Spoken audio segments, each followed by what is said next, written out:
Oh, yeah, boy. You know, I already know how it is. Let me pick a video out here real quick for us to watch before we hit the stream. As always, got to hit a video up before we stream.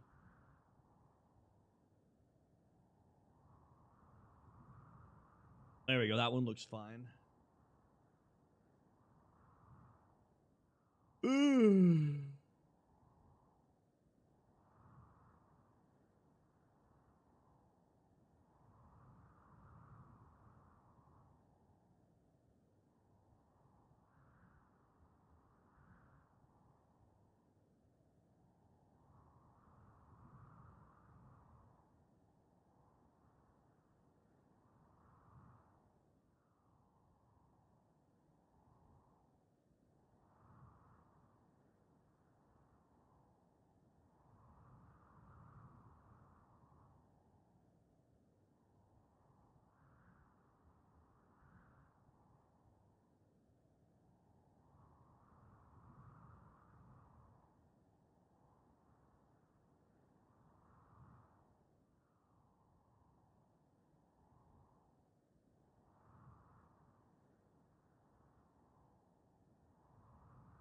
All right.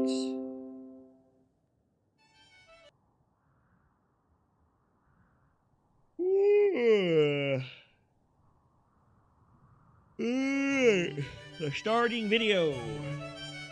It was on my homepage, so that's what we're watching.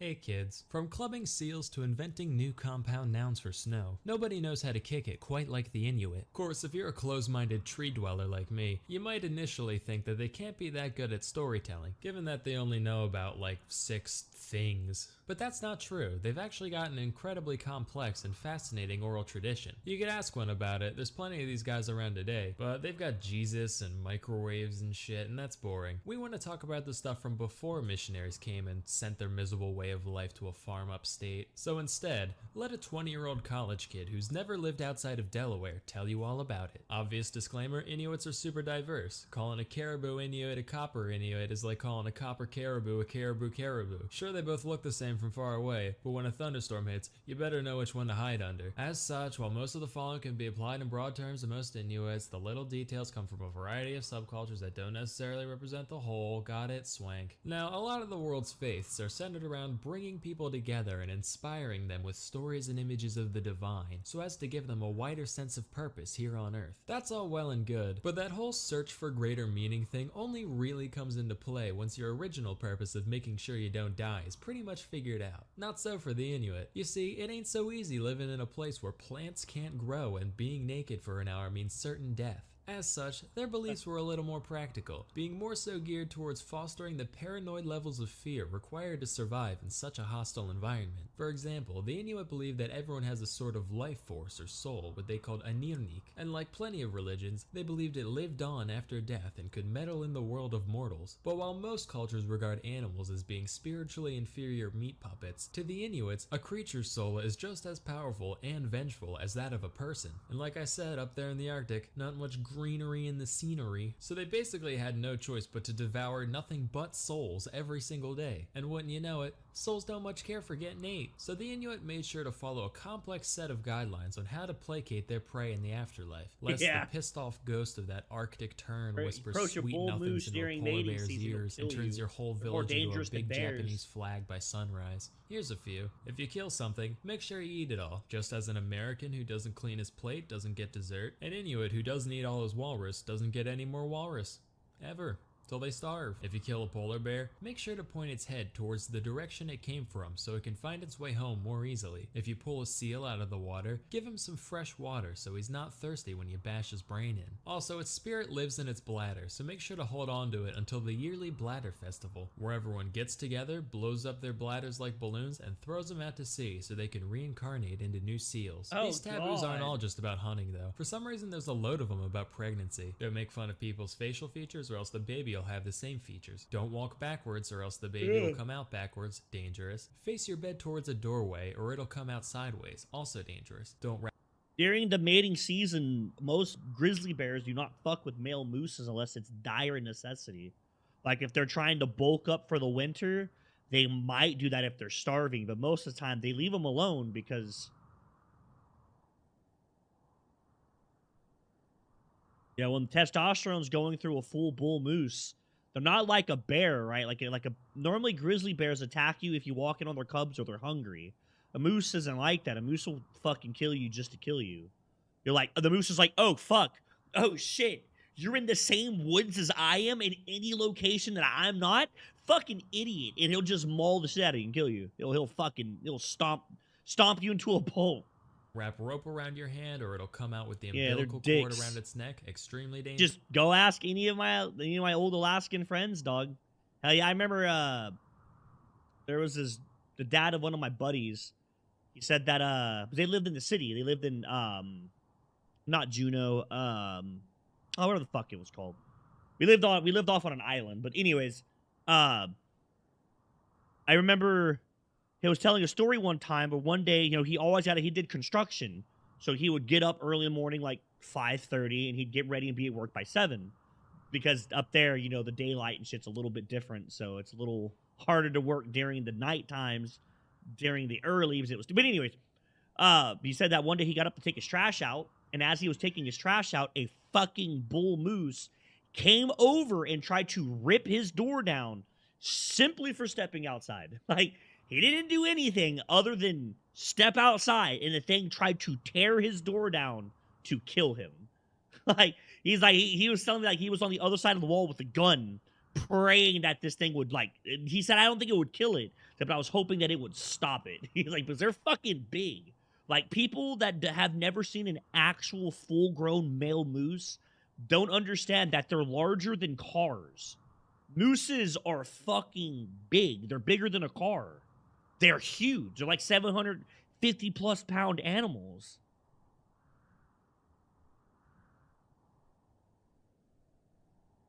Well, the way a grizzly hunts is it mauls the animal, and then it goes for something called a death bite.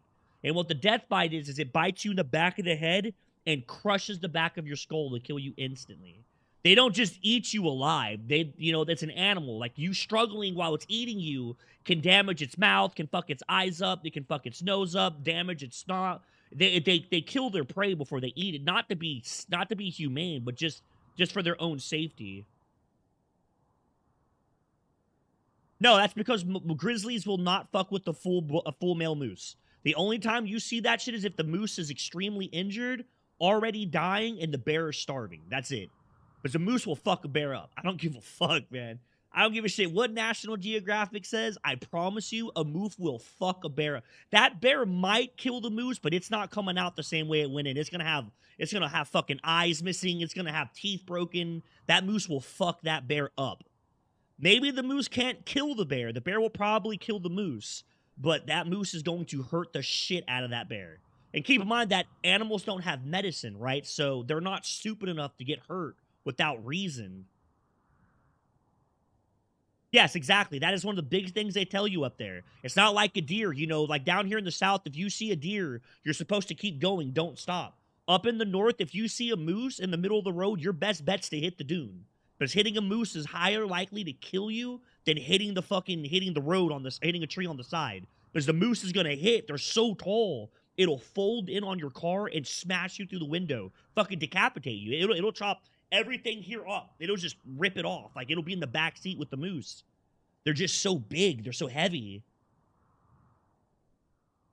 Yeah, that's what I'm saying. Like, I'm fairly confident the bear would win, especially a grizzly bear, but the moose is gonna fuck up that bear. Like, I'm telling you, man. I got chased up a tree one time by a moose, and I was up there for 6 fucking hours. The thing was trying to kill me. For 6 fucking hours, this bull moose was under the tree waiting for me to come down. All pissed off. It was all agitated, like fucking bucking and just snorting and scratching the ground, like antlering the tree and shit. They game warden had to come out, trank the son of a bitch to move him because he wouldn't let me down. That's what took so long, was the game wardens deciding, like, what they were going to do with the moose. I mean, they made sure they had food and water and everything. They sent the drone over, and they were dropping stuff to me for me to eat. They brought, like, these little canned soups and stuff, and I got hot chocolate delivered to me and all that. So they were just deciding what they wanted to do because they couldn't approach the thing, obviously, as it would fuck anybody up who came near it. So they were deciding whether they wanted to kill it or put it down. And then I guess the final decision was to just knock it out and then move it. That's apparently what they did. They shot the thing 3 times. It went down. And then they came over. They like one dude came over. Like it was like a group of them, and he came over like touched the moose, make sure it was asleep. They wrapped it up, drug it out, and then I was allowed to come down. But mooses are fucking scary, dude. They're big. They're huge. They're fucking. They're fucking big. You got to realize how big they are. A moose is as big as a grizzly bear.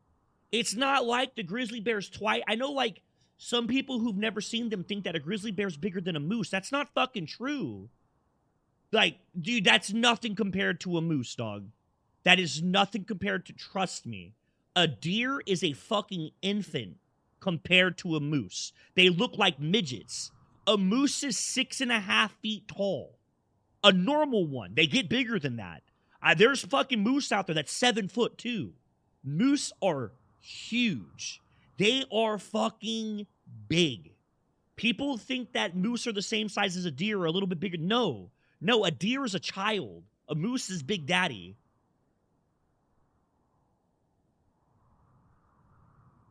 A fucking deer is nothing at all. Like, if you think a deer is anywhere near as big as a moose, you've never seen a moose. I've seen it in real life. I was chased by one. And apparently the one that was chasing me was a small one. And it was fucking big. Yeah, pretty much. Yeah, dude, moose are big. And they're very violent. A moose, if it's during the mating season, right before, like, during the fall, and you run into a male bull moose, and he's pumped up on testosterone, he will fucking kill you. He will chase you down and maul your ass and kill you. There's a saying up there, man, to never fuck with the moose. Moose are more dangerous than bears. Fuck yeah. If you have to walk by a grizzly bear or a moose, you pick the grizzly bear every time. Because as long as the grizzly bear is not starving, it's going to leave you alone. Or it has cubs. If you walk up on a bear with cubs, you're in you're in a very, very bad spot. Your best bet at that time is to just slowly get the fuck out of there. Like, you need to leave before mama knows you're there. Because if the mama bear sees you, she is going to beat the shit out of you. She's going to kill you. But, like, as long as one of those two situations aren't happening, the bear will leave you alone. It'll just go about its business. You're not really worth its time. Moose isn't like that. If a bull moose is during mating season, is being territorial, looking for a mate, has all that testosterone in it, and you walk up on it as another male, you're a fucking competitor. It's gonna kill you. It's gonna brutally murder you. It's not like it's gonna, like a bear, it's not gonna bite the back of your neck and kill you. It's gonna knock your ass down and then club you to death like this. It's gonna just stomp the fuck on you, take its horns, put them on you, and drag you around like a doll. That's based off a true story. That is a true story.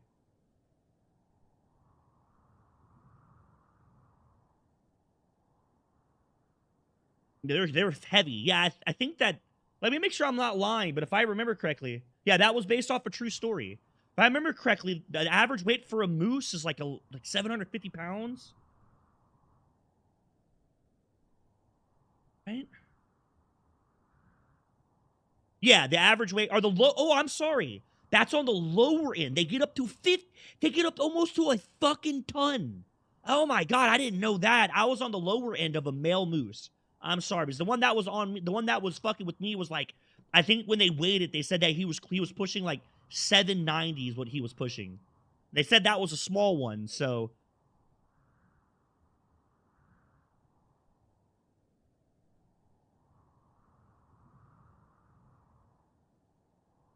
120 pounds. An average weight of a deer, a male buck is an average of 120 to 160. A fucking moose's base weight's 850 pounds. Holy shit, man. Yeah, that was based on a true story. That's the dude who got attacked. He wrote a whole journal about it and everything. Yeah, that was based off a true story. That was a tough motherfucker. He's a tough son of a bitch. He survived by letting maggots and stuff eat the rotten flesh out of his back. Yeah. He's a tough motherfucker. Yep. He literally crawled his way back. Yeah. Literally crawled, like, drug his way back to civilization. Yep. Letting maggots keep the infection out. Nah, in the actual story, it took him a long time. I didn't know the exact time, but I knew it was months. Took him a very long time to get back. Oh, fuck that, man. I've had a bad encounter with the moose. Moose scare me. They're scary as shit. Fuck moose.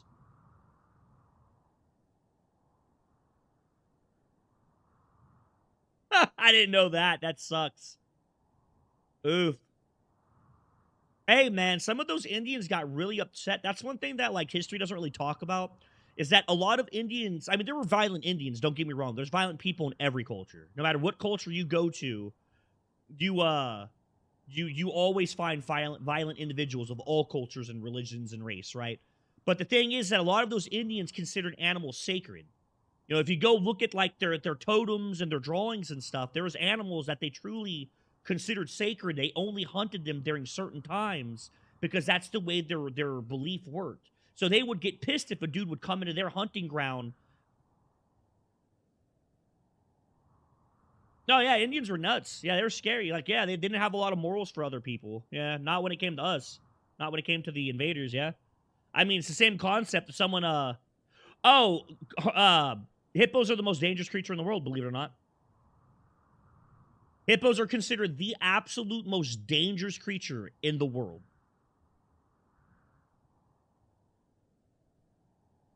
They are considered the absolute... A bull, the head honcho, the bull hippo, will bite your ass in half just because it can. No.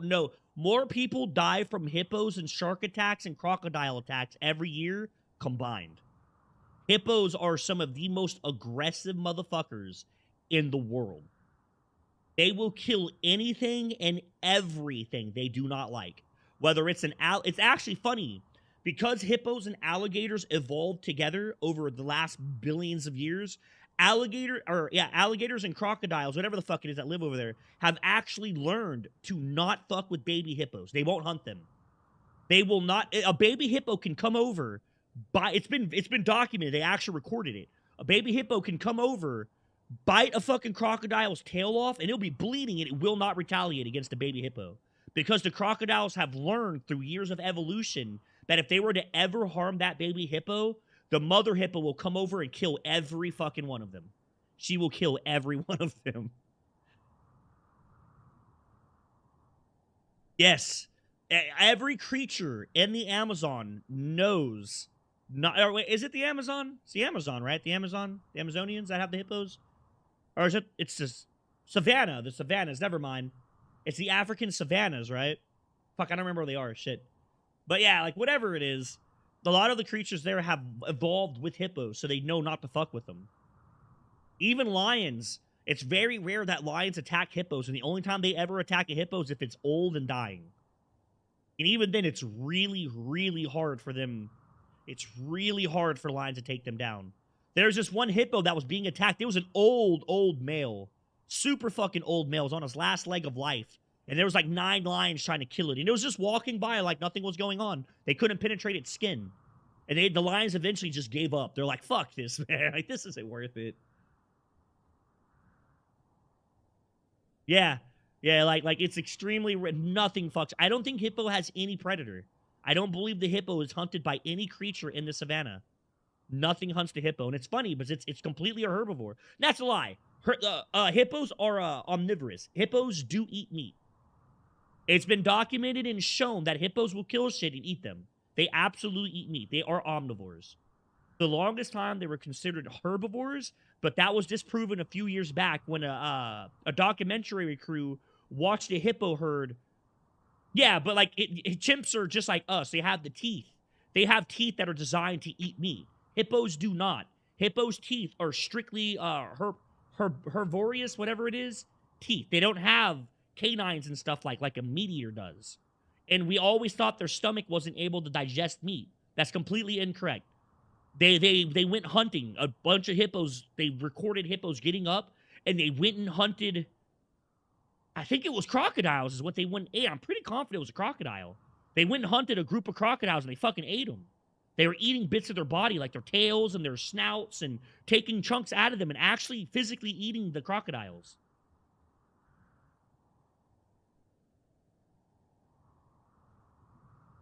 Yeah, absolutely. Yeah. In fact, gorillas and monkeys and shit, they'll get themselves hyped up into a war frenzy and go hunt other creatures. They do it all the time. That's been documented. And chimpanzees are really bad about that. Chimps are notorious about doing that. And they'll go kill people. They'll kill humans. Humans die to them all the time. They'll get themselves in a fucking frenzy and go hunt people. If you're out in the woods when that's going on, if you're so unlucky to walk by chimps while they're in their war mode, I guess is what you can call it, they'll fucking kill you and eat you. Absolutely. Yeah, it's happened many times. There's actual stories over there in Africa about staying the fuck away from chimpanzees.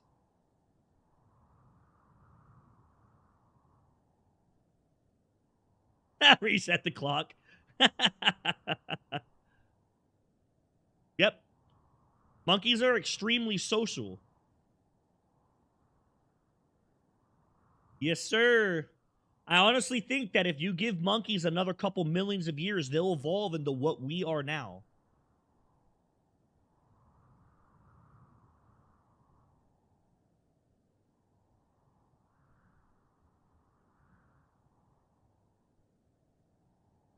I don't know then. I don't know what it would be.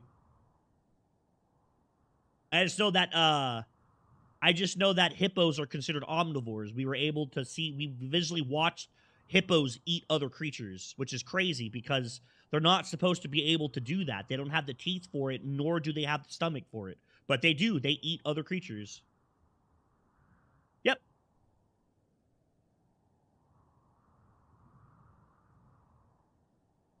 Yeah, normally omnivores are equal meat and vegetables. They require both of them. I know what you're talking about, though. There's some birds that have entered the Stone Age, too.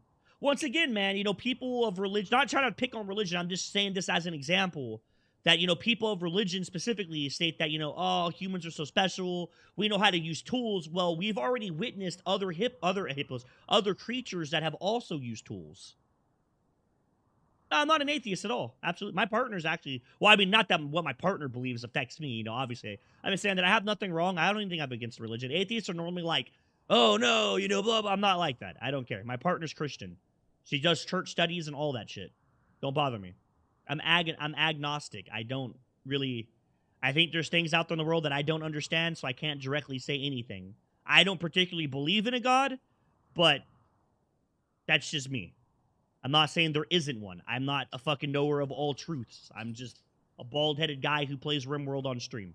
And apparently talks about animals with my chat.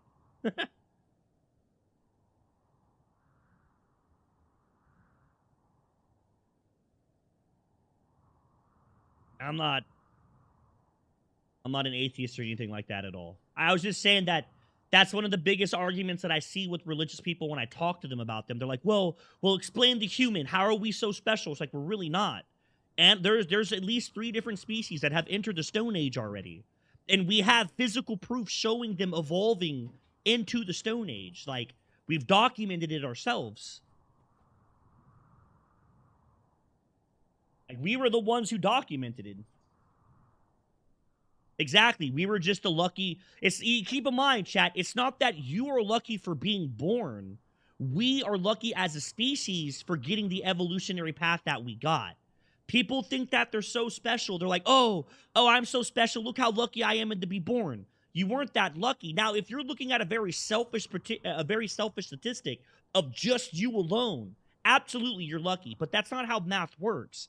Math, when it comes to generalization, doesn't give a fuck about an individual. The math is looking at the situation as a whole. And the situation as a whole is that we are not as special of a species as we think we are. We were just the first. Us being the first is lucky, you could say, but we're definitely not the only ones. Orcas, whales, different types of monkeys, there's different types of birds, have all learned and used social structures and tools to help them put their life ahead of their intelligence above other animals. And that's how it starts. You start off small, you evolve, you get better and better at what you do, and eventually they're doing things that we were doing 200,000 years ago. Now, we're not even half of a Type 1 civilization. I believe we're like 0.3 of a Type 1 civilization. Yeah. We're not even to level 1 yet. We're still very far down on the totem pole. That's called science, hater. I get the feeling that you don't do a lot of science, man.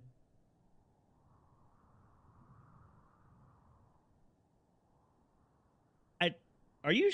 I gotta look. I gotta look before I argue with you, because I don't want to be wrong. Let me make sure. What would that be called? I don't remember what the scale is called. Because the last time I looked, the logarithmic equation that requires the type of civilization stated that we're like a 0.38 on the scale. We're not even at a half scale. Because 0.7 would mean that we're producing close to 100% renewable energy. Because type 1 civilizations are able to hit a maximum capacity of energy, and all that energy is renewable. We're using completely sustainable energy without using unrenewable sources like solar, anything of that nature, wind. I mean, you could kind of say nuclear energy if we were able to create the infinite loop that we're trying to make. The fucking force field.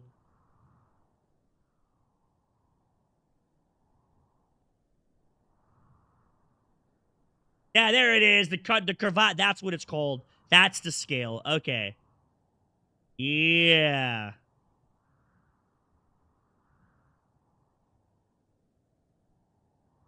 Yeah, see, that's a type 1. Access to all the energy's planet. All the energy on a planet.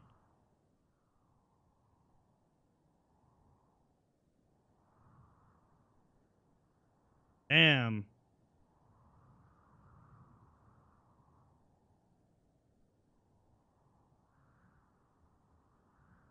I've read all this before. Or I'm not going to be able to remember how to spell that.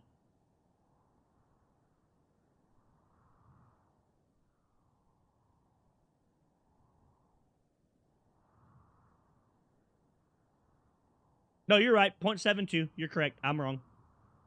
You are correct. I must have been looking at something else then. I've been telling people wrong information. I've been lying to people. Good Lord, I'm a fucking liar.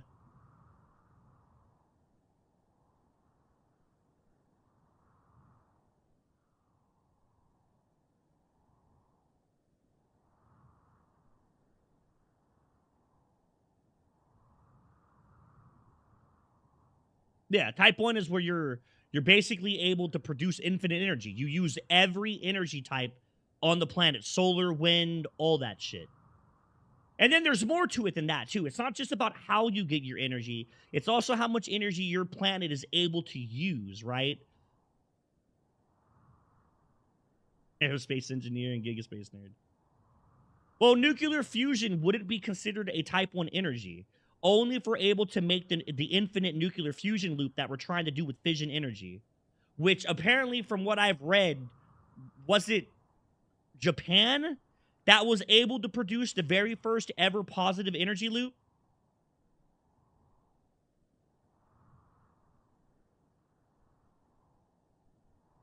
It was definitely not USA. It was absolutely not USA. It was not USA. I know for an absolute fact it was somewhere over in Europe. I want to say it was Russia.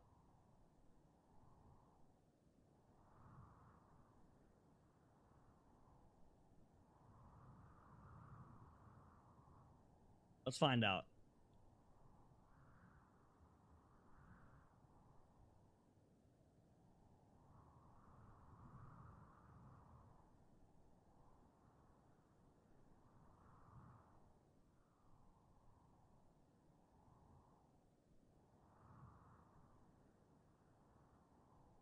Oh, nope. Yeah, it's California. You're right. Fuck, dude. I'm just wrong all day today. Jesus Christ. Don't listen to anything I say, chat. Take everything I say with fucking sadness. Apparently, I'm wrong.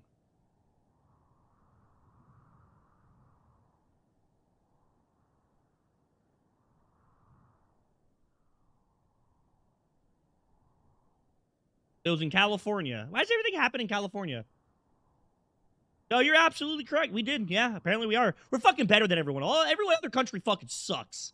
Yeah, they were able to heat a pot of tea with it.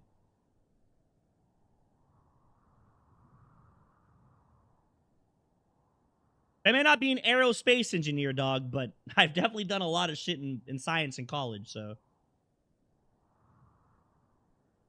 It just doesn't matter if we can reach other stars. We have no way to harness nor do anything with them. It's kind of like the concept of like having a fucking giant bomb in your living room. It's like, oh yeah, great, cool. It's nice to look at and all. What the fuck am I supposed to do with it? It's dangerous as shit. You just don't go to other stars and just do nothing. That's a waste of time. In theory, we would be able to create... I mean, it's been theorized that we would be able to make, like, a very primitive Dyson sphere. It just wouldn't be able to be sustained for very long.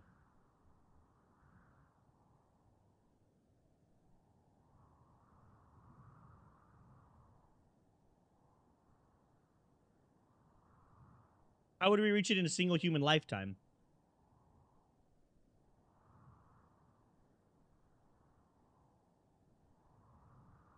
You walking on Mars? Maybe, possible. We definitely have to take a better step into renewable energy 100%. We can't do it with our current energy plan that we have now. It's too unstable. We wouldn't be able to do it with our current energy network. It's way too unstable. And it doesn't produce enough. We're already struggling with energy as it is.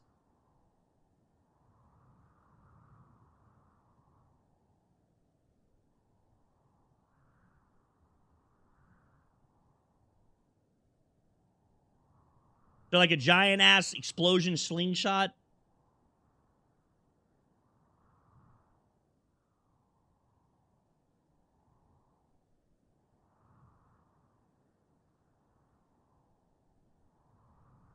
That movie sounds familiar. And the problem with your whole theory that you're talking about is we wouldn't be able to survive that. They would fucking, that would be so much energy going through, and the G's required for something like that would be fucking terrible on the body.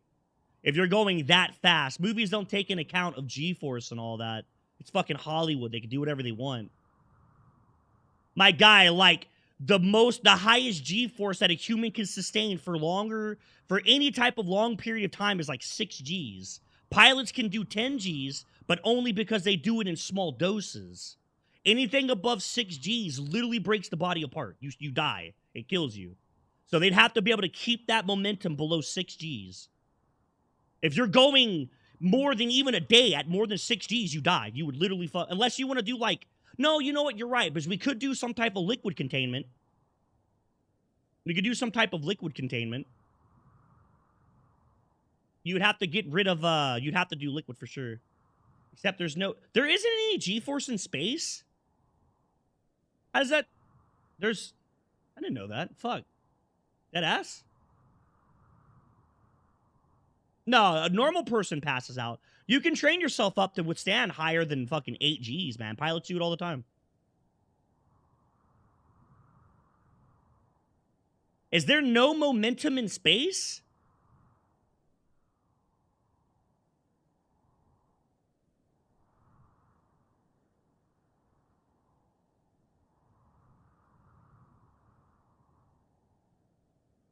I know for a fact there's kinetic energy in space.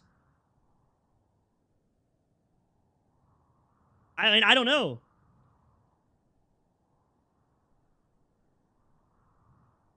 No, there's not.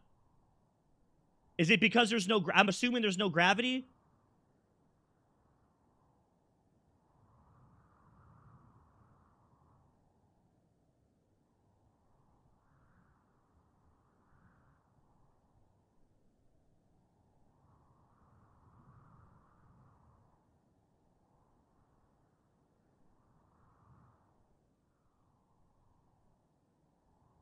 Small amount of gravity can be found in every... But yeah, it's like extremely low.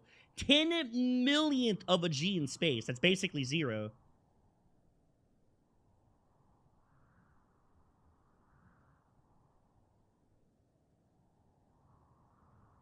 I would assume that there would be gravities. There's gravity all throughout space. That's what holds the planets. Yeah. That doesn't make any sense. There has to be G's in space because the entire universe is an inertial reference frame. There's constant inertia in our galaxy. from the fact that the super black hole in the middle creates a constant pool of G towards the center.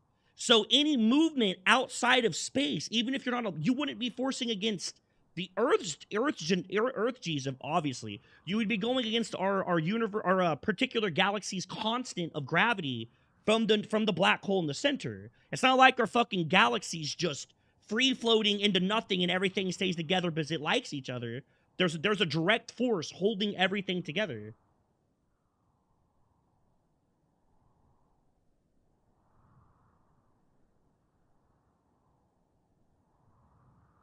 But it's not like you would already be accelerated to that point, though. I wonder how G's would translate. That's what it would come down to.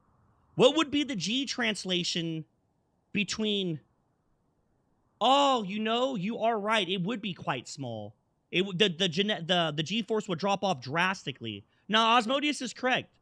Osmodius is right. You can see it in any videotaped, any recorded space launch. You can see them when they launch from Earth. The 9.8 from Earth keeps them at a certain G space. Then once they break orbit, the G space drastically drops to basically what it was. No, he's right. He's correct. I'm wrong. He's right. The G-force would be so minuscule once you break orbit of Earth that he's right.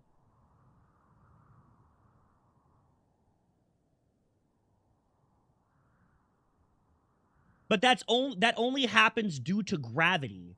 That law only is applicable to gravity. That's what happens with that shit going on. Remember that in space, the physics that we use on Earth drastically changes. You're no longer centered on a massive body. You're floating in free space. There is no up, down, left, or right inside of space. Space is just space. On Earth, those theories work because we have an up and down and a left and right. When you're free floating in space, there is no such thing as that. Any way can be up and any way can be down. There is, I guess, what's that saying? There's no true north in space? No, he's right. I mean, there's G's, but it's so small that he's correct that you could survive it, absolutely. Because you would only have to survive the G-force of gravity until you break the atmosphere of Earth. Then as long as you don't come in contact with any other gravitational well in space, you'll be okay.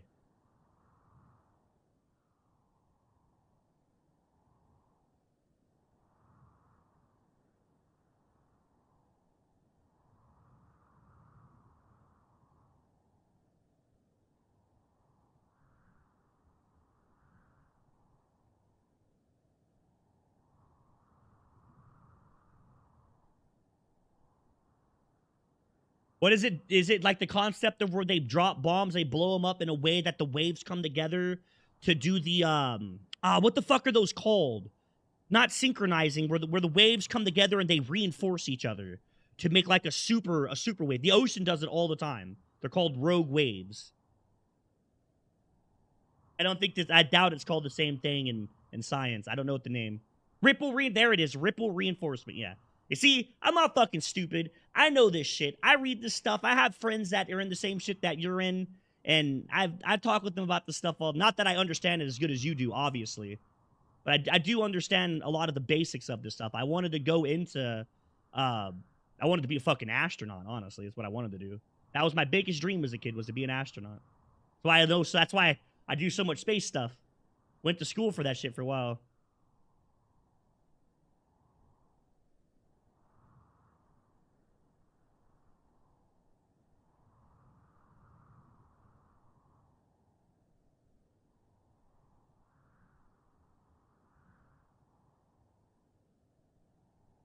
But that's the thing. In space, it is extremely minuscule. Because a G can only be applied when you're going against gravity. That's what a G-force is. A G-force is how your body reacts to pushing against gravity at extremely high, extremely violent acceleration, right? Yeah, but a pilot also only has that problem because he's on Earth. Once you leave Earth, the gravity drastically drops. Hence the reason why you can take a pencil, you throw it in space, and it just floats. And then when you G-force would be a constant. It'd be a constant thing. As long as you go a constant speed, G's would never change. If anything, you would start to slow down and the G's would reduce. I don't know who's. Oh, Killshot said that. Okay, I didn't know that. Yeah, you'd be at the same genetic. You'd be at the same Jesus forever.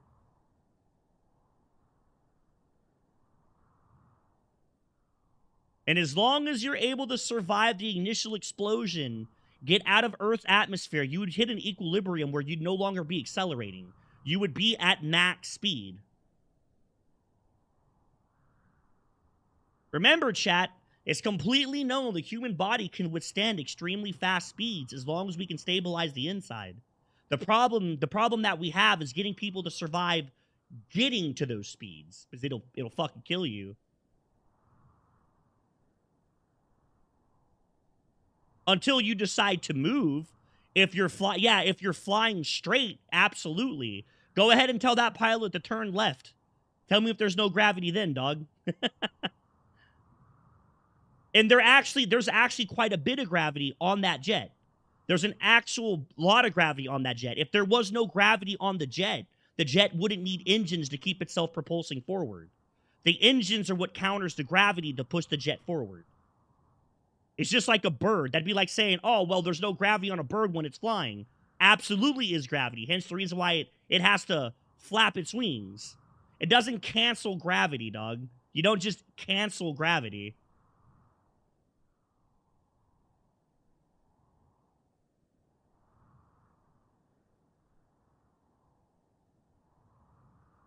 Occupier Drive. Check it out. We'll look it up here.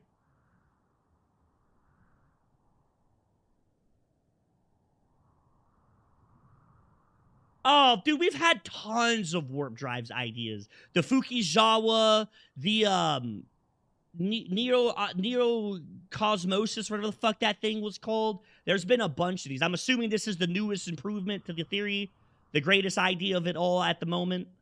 1994, yeah. But I'd say it's relatively new to the other ones.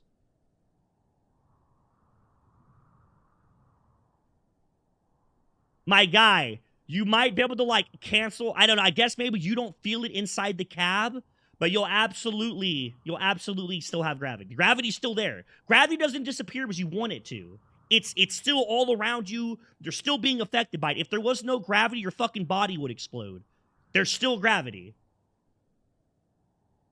Your eyes would pop out of your fucking head. You would die.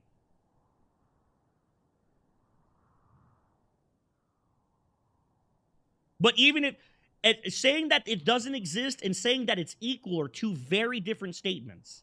Being equal makes sense. Saying that it just disappears, it doesn't exist, very different statement.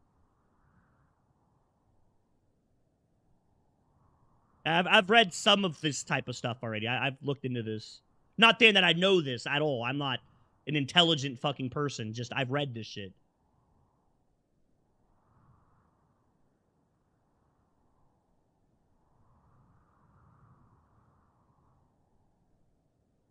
Yeah, that would be a warp drive, yeah.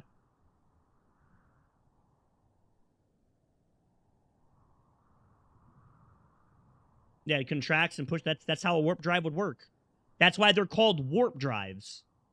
That's literally in the name of warp drive. That's kind of what they do. That's what they do. That's what they do.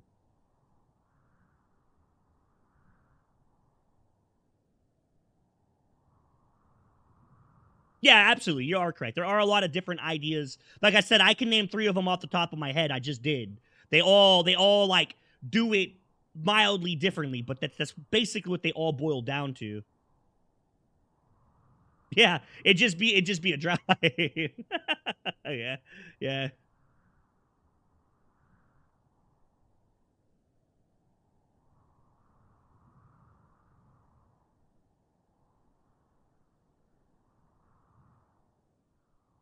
Oh, there I see. So it's the metric they use which defines the space-time it's messing with. Ah. So it has its own thing, its own shit, its own formula, own name, own unit. That's pretty cool. I'm assuming the unit was invented first, and then the drive came after, I'm assuming.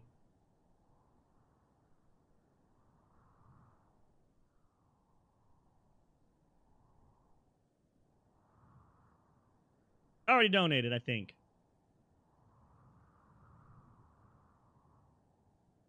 Okay, okay.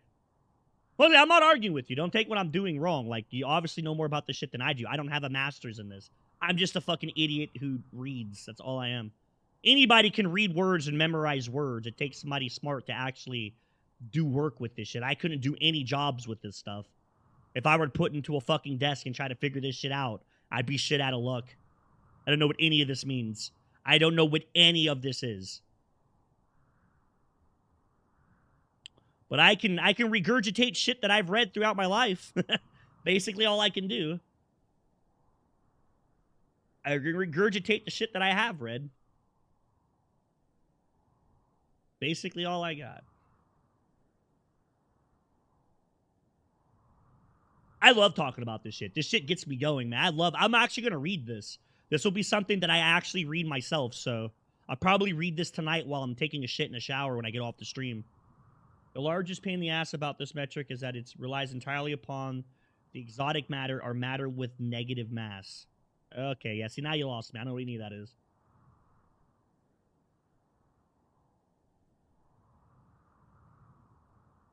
Well, it'd be he said 10% the speed of light. The 10%. Dude, oh my god, dude. There's no fucking way someone's gonna survive in that. I don't even know if that... What would you do? Would you use like a liquid barrier? Like some type of liquid pod to cancel out the gravity inside? Put them to sleep in some type of liquid ball? Oh, fuck. Fair enough. Okay, 10%. Holy fuck. 1,008... there's still, dude, it doesn't matter. That is still well above and beyond anything on Earth has ever fucking traveled. 186,000... Please tell me... Okay, that's not what it is. Hold up. Let's see. So what's 10% of 186? So what? 18,600 miles per second? Would be 10%, right?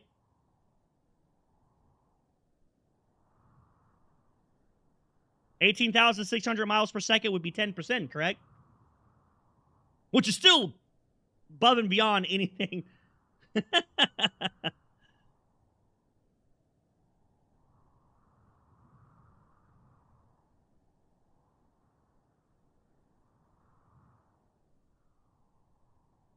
Yeah, that's... We know that.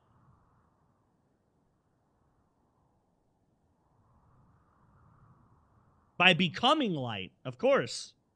Yeah, that's above my pay grade, that's fucking sure.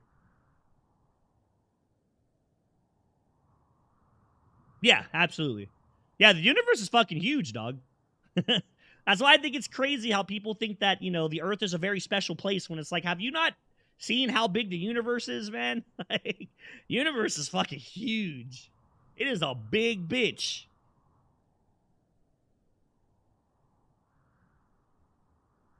You would, if you're gonna travel anything above like 5,000 miles, even not even that high, you would have to have some type of barrier to put between you and Earth's gravity for that to happen. Unless we do it like outer space. How would that work? If you were to launch an object in outer space with mass force, would that cause any type of like negative feedback and acceleration?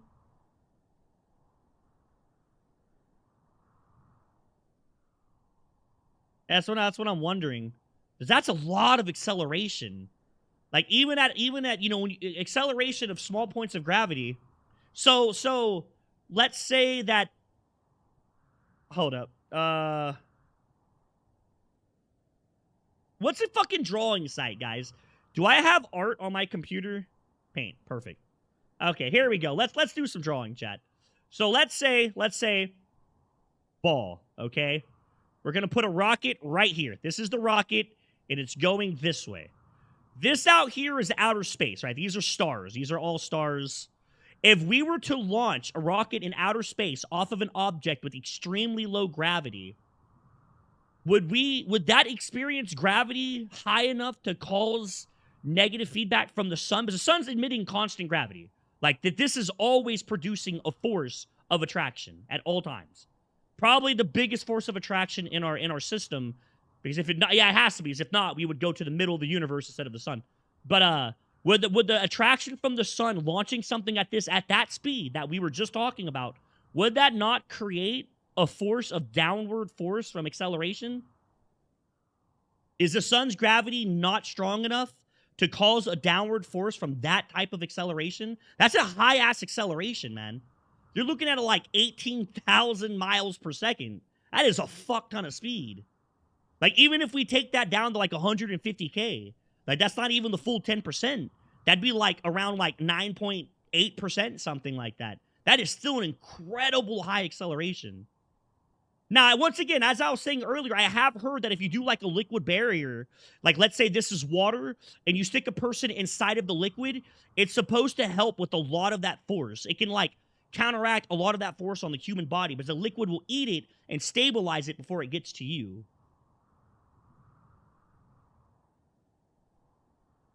See those new photos from the telescope they sent in space? It was a pic looking up at the sky and seeing stars. Yes, that's a very famous picture, yeah. There's hundreds and hundreds of them, yep. Look up the superclusters Killshot was telling me about.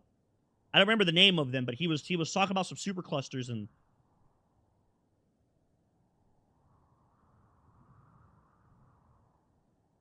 Because obviously in Earth, you couldn't do this. That would not work in Earth. You would fuck a lot of stuff up going that fast. That would fuck up the atmosphere if you broke out going that fast. That'd be incredibly...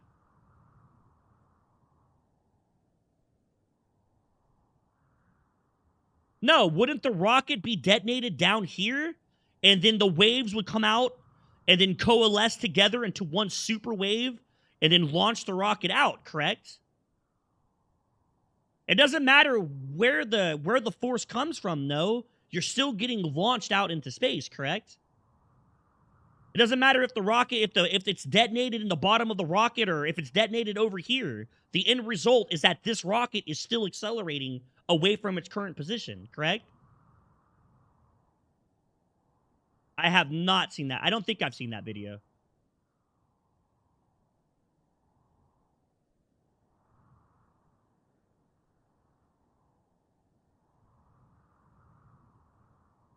Unless I'm just absolutely...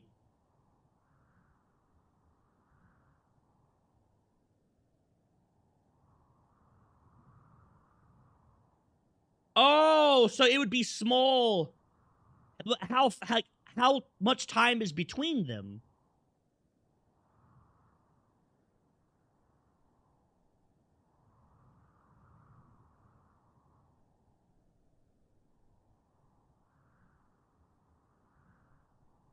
It wouldn't...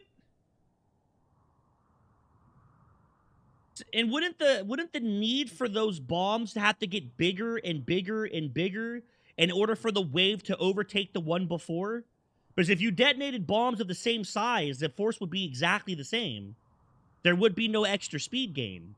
So like you know, like if you detonate a bomb this big, and then you detonate another one the same size, they're all going to be a factor of 1.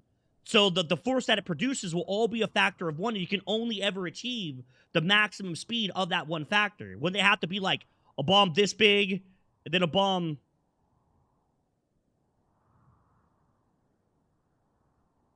drop that at a bigger rate. Which would mean that it would be like that. It'd be like do-do-do-do, and the waves would come together and push it out, correct? One super big push? Or 1,000 little pushes? I guess I'm too stupid. I don't know. I guess I'm too dumb to understand this. My brain is too small. I have a tiny brain, so... I'm too little-minded for this.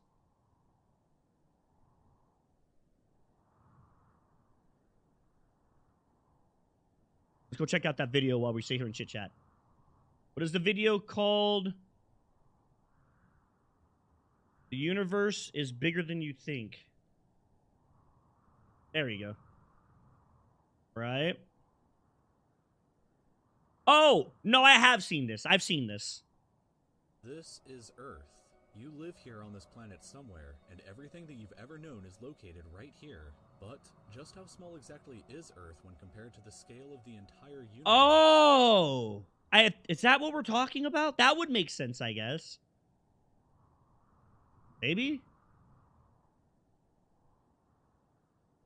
I don't know. I mean, to be fair, I don't know the physics behind that, because my stupid ass is thinking, like, if you were to fly 100 miles an hour, right, and you drop a bomb that produces one net force of speed, it push you to 101. But even if you drop another bomb of the same size, it only push you to 101 again, because that bomb only has so much metric force in its payload. It's not like going faster or dropping a same size bomb to give it a higher metric yield. It's still going to be the same yield when the bomb explodes. 100-ton TNT is always going to explode with a 100-ton TNT force. No matter how fast you're going, bomb's still the same, you know? I mean, but that's just how I would see it. I'm not a fucking genius, so. I play video games for a living. See our nearest cosmic neighbor, the moon. You may think that the moon is very close to Earth since it dominates our Why does this sound so bad? In reality, the moon isn't this close to our planet. It's actually about this far away. 384,400 kilometers away from you right now on average. You could fit 30 entire Earths in between this distance, and if you somehow were able to drive a car at a constant 100 kilometers per hour speed, it would take you about 160 days to drive the entire distance. Despite this incredible distance, however, 12 humans have actually set foot here, representing the furthest away that any individual human has ever been away from the Earth, and one of humanity's greatest achievements. This is what the Earth would look like from there if you were standing there with them, and if you wanted to communicate with somebody back at home, it would take a message about 2.5 seconds to travel between you and them. Oh, I'm a fucking idiot. I'm a dumbass. I forgot that there's no resistance in space. There is no atmosphere. You're fucking right. I'm a dumbass. I was yeah. I see how it works now. I'm a fucking idiot. I'm still thinking with Earth in mind. There is no resistance to stop you in space. There is no backfeed. It's just pure movement. You're just gonna go. There is no air resistance. There is no gravity pulling you back down. You're just, yes, okay. Like I said, I was misunderstanding. I said it before, though, so don't make fun of me. I see what you mean now. Okay. Because there's nothing to stop you, it would just be an additive on an additive on an additive. The speed of light can travel at.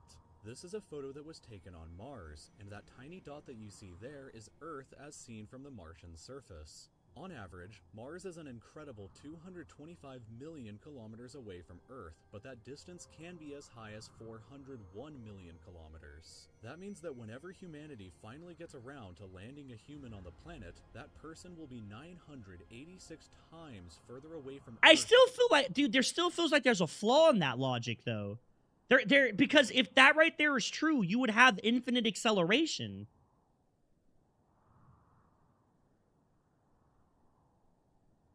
There still have to be a limit to the payload of the bomb.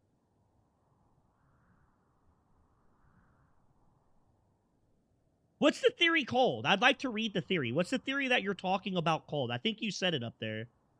Or you can just, I'm not gonna scroll up there. Than the astronauts who landed on the moon were. In addition, the time delay for sending a message... Because no matter what you do in space, the mathematical properties of energy transfer still applies in space. It's not like in space you're in an entire different dimension and all the physics change.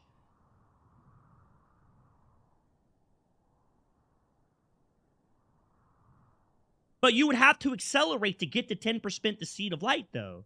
It's not like you just drop those bombs and you teleport to going 186,000 miles per hour. You're still going to have acceleration till you get to that point, and then your speed will steady out.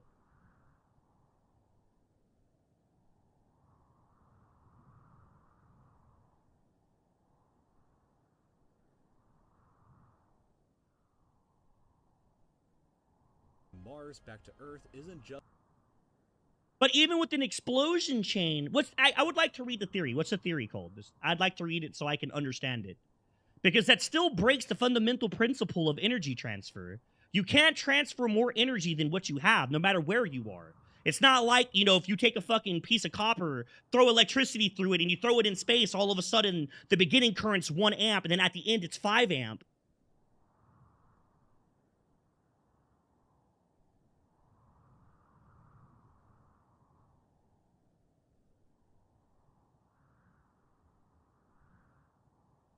But you see, the thing with that right there is you're limited by your arm force. You're limited by the force of your arm, though. That's what I'm explaining, right? So no matter how hard you throw a ball after, even if you have a second ball and you throw that ball to a person riding in front of you, right? And, oh, well, no, I guess that, yeah, you should be able to post.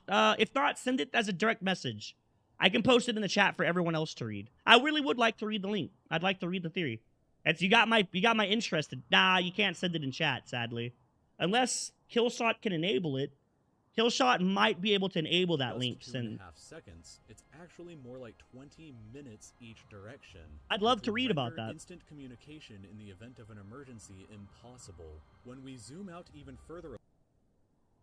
But, like, there's still a massive flaw with the thing that you're talking about.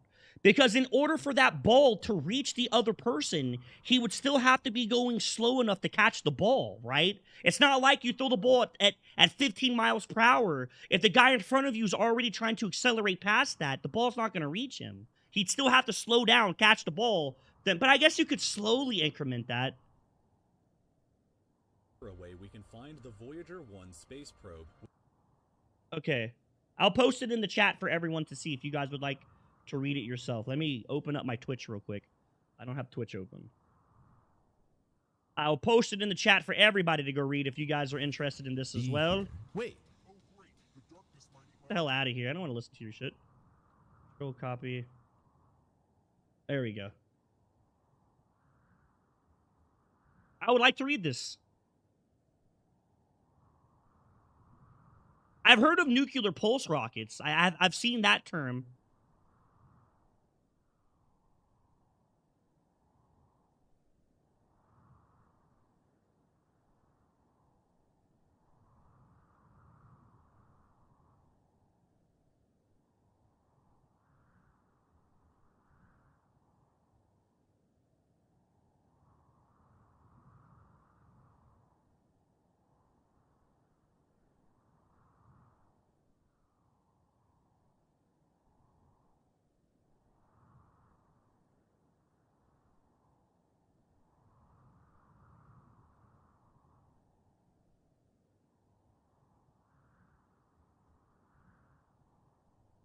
Nuclear explosions, of course.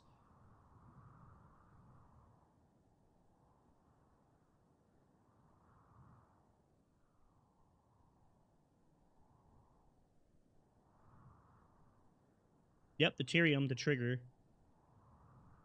Action chamber.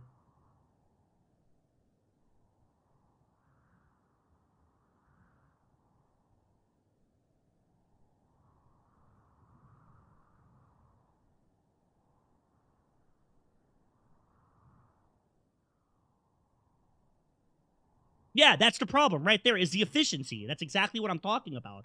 It's just not efficient enough to do this. It's just, let me keep reading before I start talking about it. The engine for something like this would not produce enough net force efficient for it to work.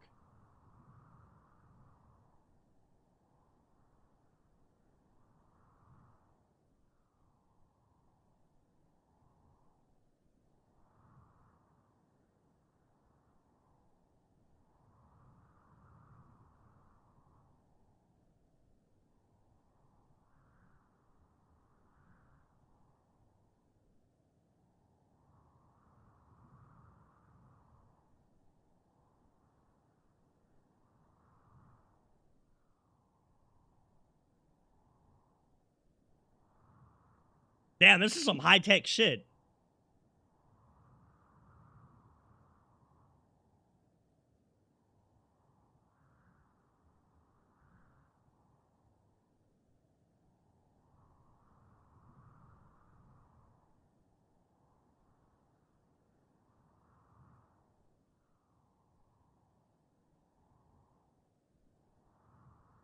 Have we made any more advancement in this stuff? Do you have anything that's more relevant to read?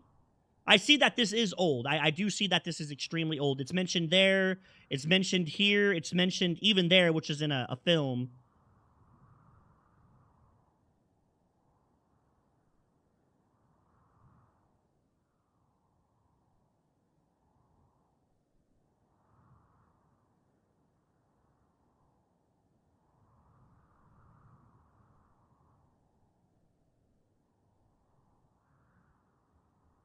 Oh, I don't think I've seen it. Let me look. I closed Twitch, that's why.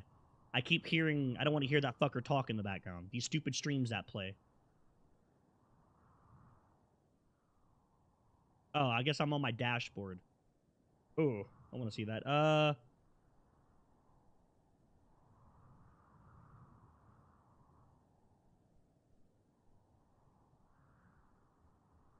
All I see is this is how we get to other stars. No new discoveries needed, like negative matter, mass matter. That's it. Which message did you send, Killshot? Ah, damn. Okay, well, if you do find anything, shoot him. I find this extremely interesting. This is cool as shit.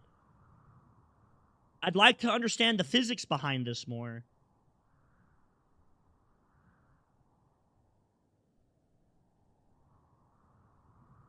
Oh, the thing about... I can't answer that. I don't know.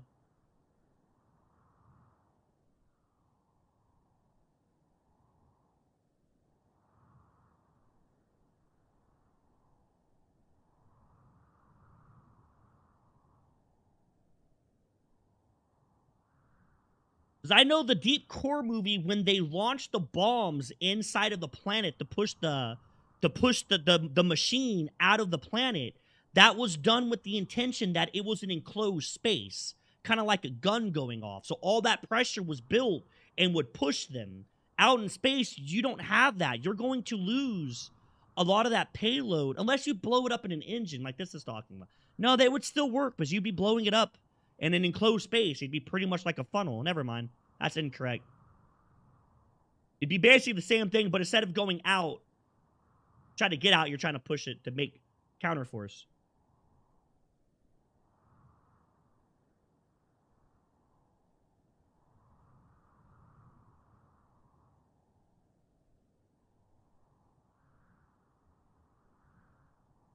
What is it? This is called a nuclear propulsion. Nuclear pulse.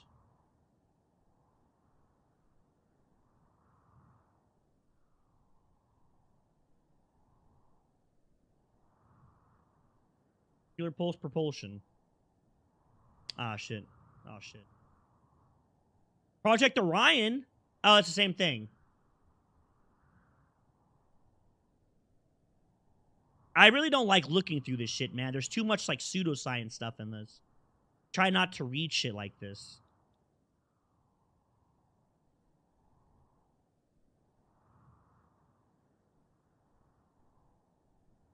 I don't...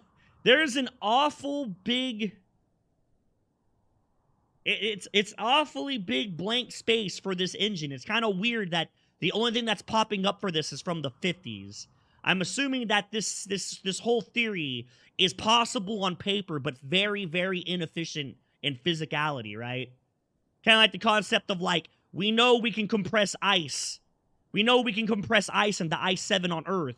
It's just not easy to do, and it'd be almost impossible to physically do it. It's very strange that this is not being used or even talked about or theorized on at all past that point. I mean, even weapons that are banned in the Geneva and stuff are still invented and all that shit. You can still get documentation on those, but something that would be this universally gratifying isn't. That's just really strange. Very weird.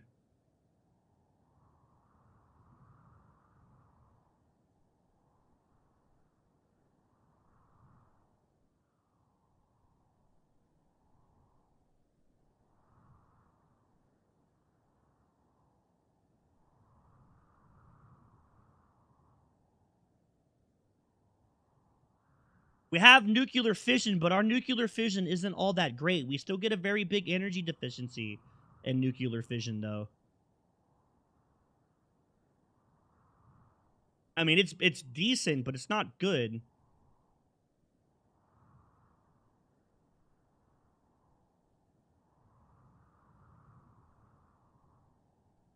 It just sounds like a massive energy deficiency. It just seems. Going back to the principle of energy transfer, it just doesn't make any sense. Like, I mean, once again, I'm not a scientist. I'm not a person who graduated with it. I'm just going off my level of understanding. And you're not able to produce more energy than given into a system. Once again, even if you detonate an explosion out of a ship, you're still going to be given, you know, once again, 1 unit of mass of force. If you detonate another one, even without resistance, that force is still going to be the same, unless the detonation is larger. If the detonation gives you 65 miles per second of acceleration, even without air resistances and everything else, if you detonate a bomb the same size, you're still going to be given only 65 at maximum. The increment and increase would have to be very small. But I don't know, maybe you could do the math to line them up in a way of detonating in a chain that would be able to give you the biggest yield per detonation. I guess that could work.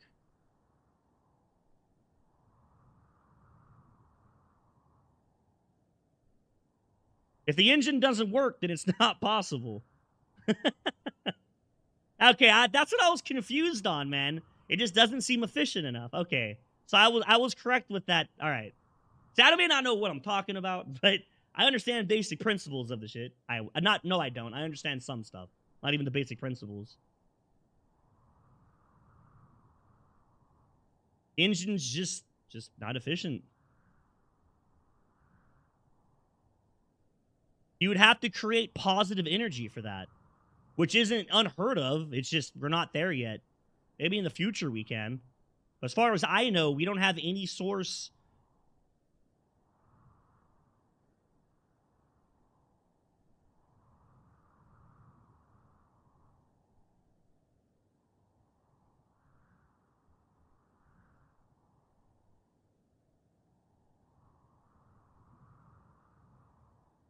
That's a really interesting theory, man. That's fucking cool.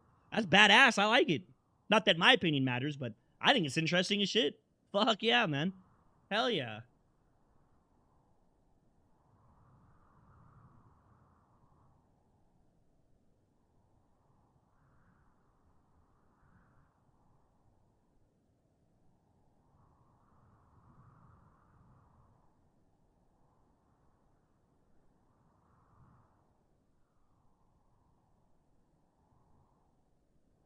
Just the energy output to input just wouldn't be efficient enough to make that work right now. We just don't have the capability of doing that.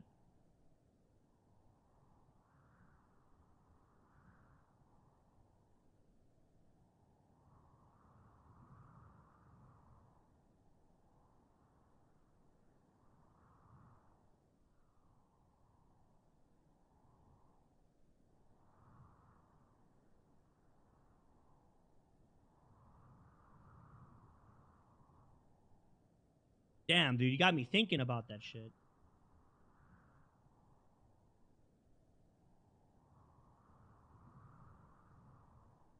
You have the building blocks to do it, just not the knowledge to make the blocks fit, is what he's saying, I believe. We have everything that we should technically, you know, in theory, need to build the engine. We just don't know how to put all the pieces together.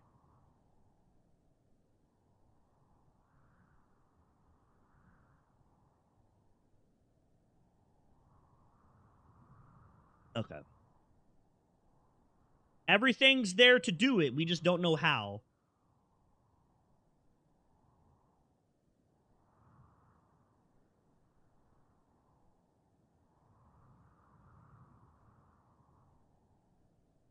Fuck, man. I really wish I would have finished my nuclear engineering degree now. Fuck, I love this shit. Shit's so cool.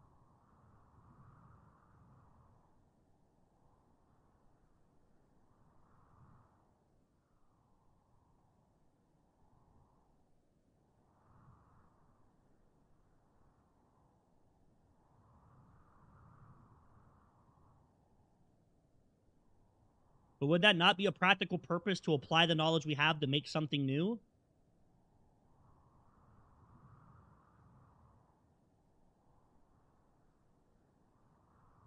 We make technological advancements every day with the shit that we have now. Are those not technological advancements? Maybe 3 years ago they didn't know it existed, but as time goes on, we understand how to put shit together. I mean, maybe we don't have everything. I mean, I don't know. Well, I guess not. No, I guess not.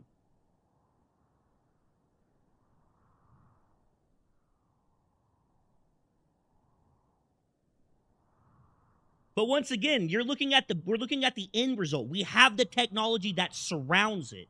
We don't have the technology of the actual engine, I guess is what I would say. I guess the engine isn't technically possible because we haven't done it. If it was possible, it would have been built already. It's not currently possible. We have the technology to progress with the subject, but just not enough to make it yet. The technology, well, no, even if it existed, we'd be able to make it. Never mind. To be fair, I see where you're going. If the technology existed to make it, it would have been made. If it's not made yet, then we're missing something. Something's not quite there. Something's not available. Something is not acceptable to use. Which is the furthest away man-made object from Earth. It is currently located 138 AUs from the Earth. AU meaning astronomical unit, which is the distance between the Earth and the Sun, which means that Voyager 1 is 138 times further away from us than the Sun is. At some point on its long voyage, Voyager 1 turned its camera around and took this photograph. It may not look like much at first, but in my opinion, this is the greatest single photograph ever taken in all of human history. This tiny, pale blue dot is Earth, and I don't think that anybody has ever said something as amazing about this as Carl Sagan when he said, "If you look at it, you see a dot. That's here. That's home. That's us. On it, everyone you ever heard of, every human being who ever lived out their lives. The aggregate of all our joys and sufferings. Thousands of confident religions, ideologies, and economic doctrines. Every hunter and every forager. Every hero and coward. Every creator and destroyer of civilizations.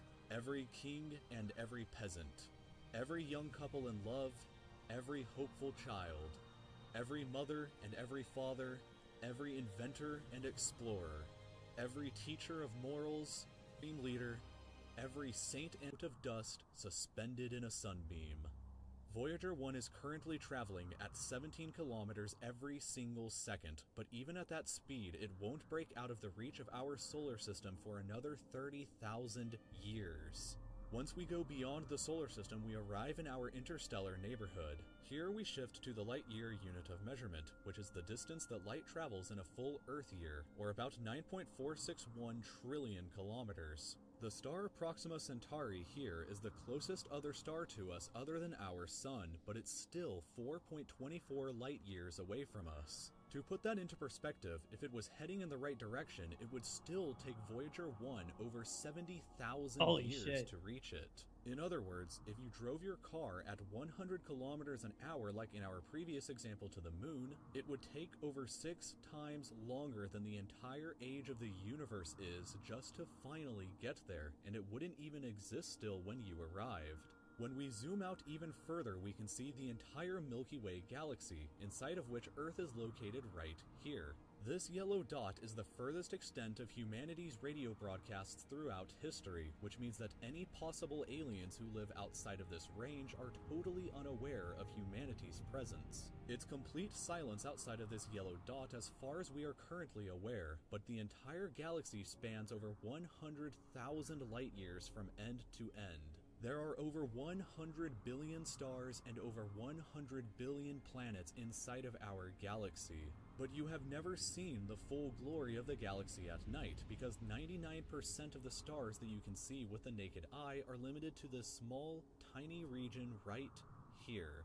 But even this massive galaxy is nothing compared to the rest of what's out there. Zooming out even further and we arrive at the local group of galaxies, a collection of 54 different galaxies that is about 10 million light years across. But zooming out even further and we can see the Virgo supercluster, of which the local group here is just a tiny segment of.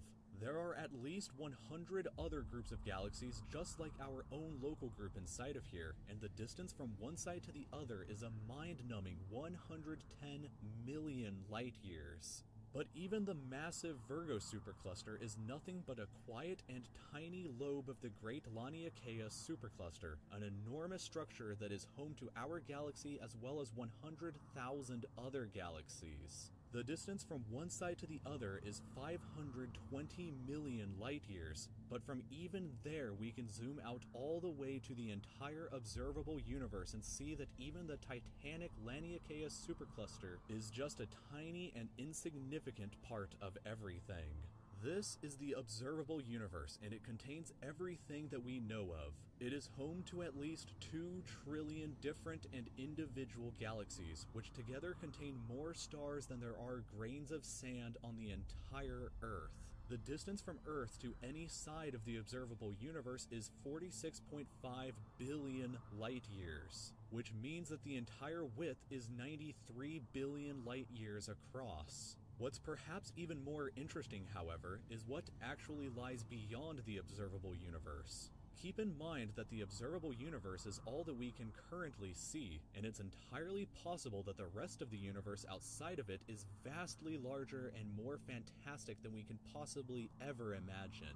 We simply don't know what else is out there because the light from these incredibly distant places has not yet had enough time in the universe's history to reach us yet back on Earth. And the light from some places may never reach us at all. Because some parts of space very far away from Earth are expanding away from us faster than the speed of light, that means that the light from these places will never, in an infinite amount of time, reach Earth. Meaning that even if humanity is eternal and exists forever, there will still be an unknown number of places in the universe that we will never know about or ever see. That theory always fucks me up, man. I hate that theory. Imagine that, Chad. Imagine living forever, and we get to see everything in the observable universe and knowing that there is almost no physical fucking way for us to see distant systems and distant cells out in space because we just can't see them. Like, even if we use thermal, whatever it is, because that's all forms of light, we will physically not be able to see them. Wouldn't that be super fucked up? Isn't that super sad? There could be some cool shit out there we would never know. There could be an entire planet of, like, cat hybrid women with big tits and asses. Never get to fuck them because we'd never know they were there. Impossible to know. Remember, color, sight, all that's forms of light.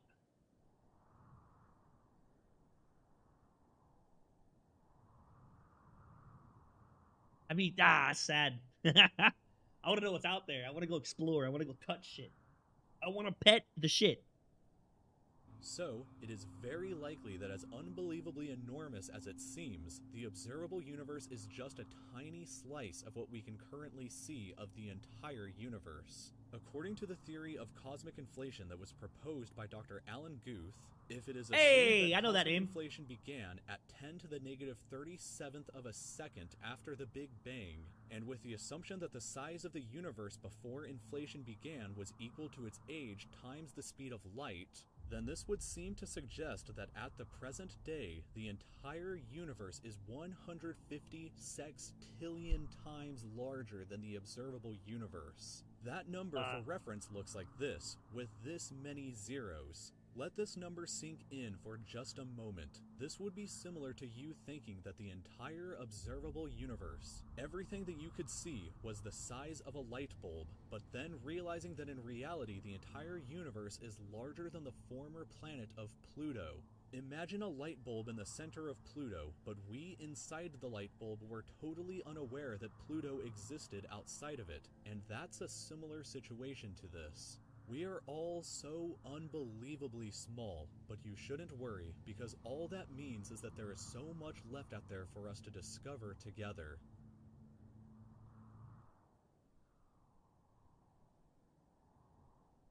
Fuck.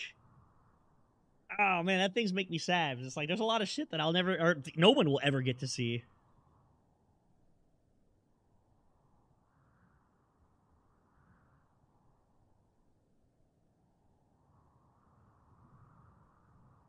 Damn.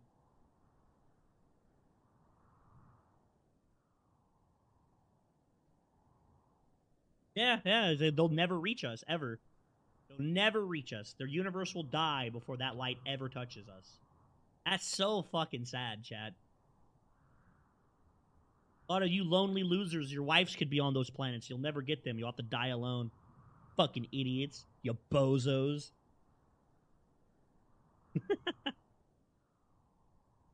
Your sexy cat girlfriend will never come to truth. She lives on a planet flying far away from us at the speed of light. You just have to keep your body pillow and just hope it's enough. Holy shit, chat. We've been on here for an hour and a half. I haven't played any video games. I guess this is just a just chatting stream. I don't know.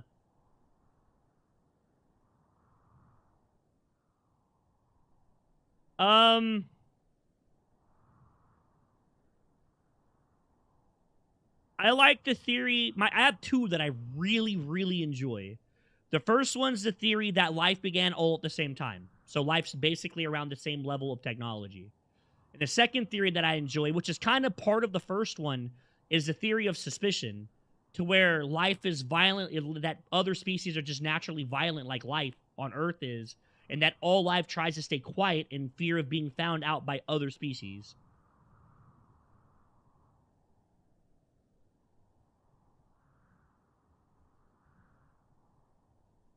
But we'd have to, like, find a way to... The problem that I see with the warp technology... Well, no, I guess if we get it, we could always send a probe over to, I guess, look. No, the theory of suspicion states that other life forms are violent, right? That technology is a logarithmic equation. It scales... Not a logarithmic, but it scales extremely fast, right? Look at humanity. Keep in mind that we only base this off of our own planet. The series based off of us, okay? So... Once again, you know, maybe life out there is different, but according to us, technology advances so fast that a species that would be more technologically advanced than us would understand how fast a species could evolve with technology and become a danger. So they would kill each other in order to save each other, to save the other planet, right? Kind of like the concept of, like, I don't really know, like, a good example of it to really explain.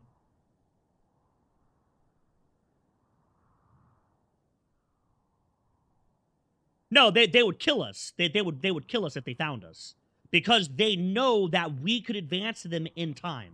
So let's say that we're a tier 1 civilization and a tier 3 civilization finds us. The tier 3 civilization used to be a tier 1 civilization, but they scaled up to a tier 3 and they understand how powerful a tier 3 civilization is. They know their weapons, they know what they're capable of.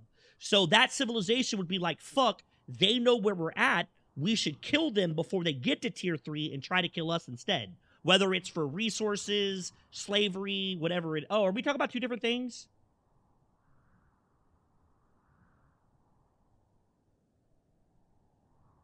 Oh, wait, wait, hold up.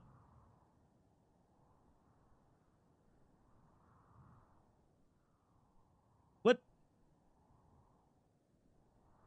Oh, I misread your statement. I'm sorry. I'm a fucking idiot. Okay, yeah, I see what you mean, Killshot. My bad. I just read that just now. My bad.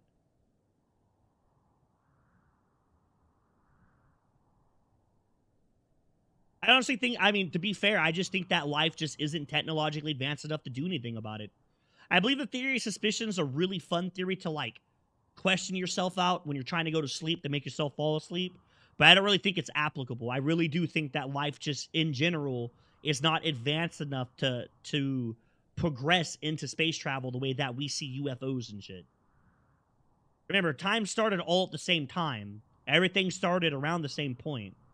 Nuclear star fusion and all that to make planets, it all took about the same time within relativity.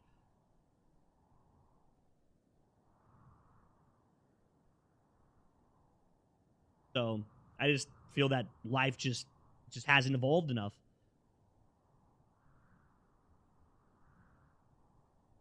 And there's a lot of different paths for life to go, too. Look on our planet alone. Just because we are super advanced compared to the rest of our ecosystem, there's a good chance that other ecosystems on different planets wouldn't have advanced to the point to make a society yet. They could still be stuck in, like, the fucking primitive age, and they're just now learning to use tools.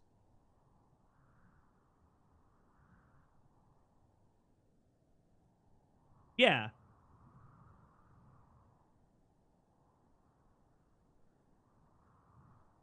That's a quote from a very famous scientist. I don't remember his name, but that's a really good quote too. That is a very good quote. Yes. Either we are or we aren't, and both of them are scary. Yep. I know that quote. I actually went to a seminar where that quote was brought up. I went to a seminar with one of the people that worked for that guy who did that quote. And they used it because he was one of their mentors. He taught them.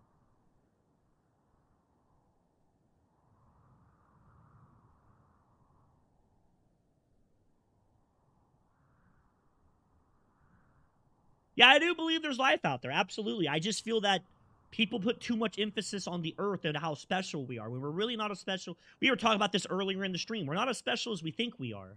Are we lucky? Yeah, I could say that we're lucky, but we're only lucky to us. If you look at the grand scheme of the universe, our luck is quite small. It's absolutely nothing. Our luck is minuscule to the grand scheme of all time in the universe that's existed. In fact, with how long the universe is and how long it's been alive and how long it'll exist, like Killshot, it's statistically given that life will eventually arise at some point. We were just the ones that were chosen that we are here now. Could have been anything. The universe is so old, and it's going to be infinitely older when our species decays to ash and moves on to whatever the fuck it is we do. Statistically speaking, there should be life out there eventually.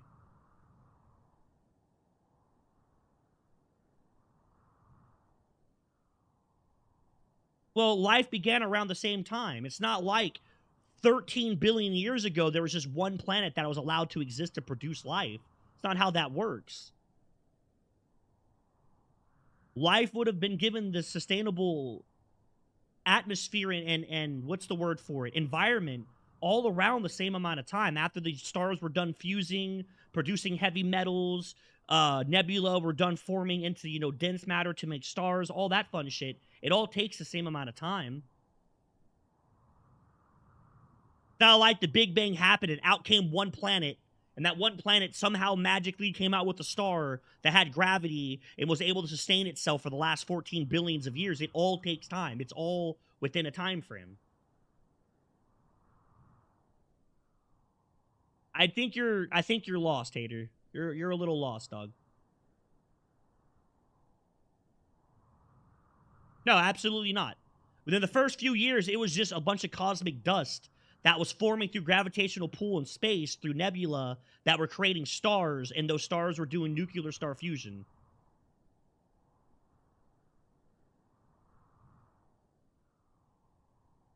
You're still you have the right idea, Hater, but you're a little off on what we're talking about.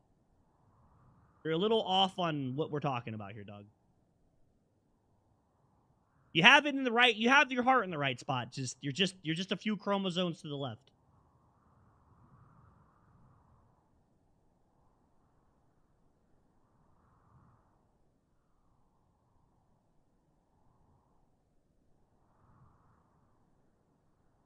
Well, that I mean, to be fair, that's been refined and everything since then. It's not the same. It's not the same chart that he used.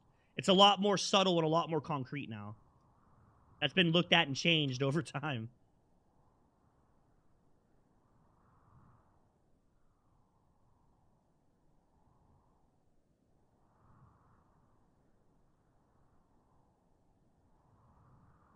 That's not how that works, Hater. That's not how that works at all, dog. Their light's not going to travel faster than ours. It's going to be the same amount of... It's going to be the same speed. And once again, even if the light hit us, our light's hitting them as well.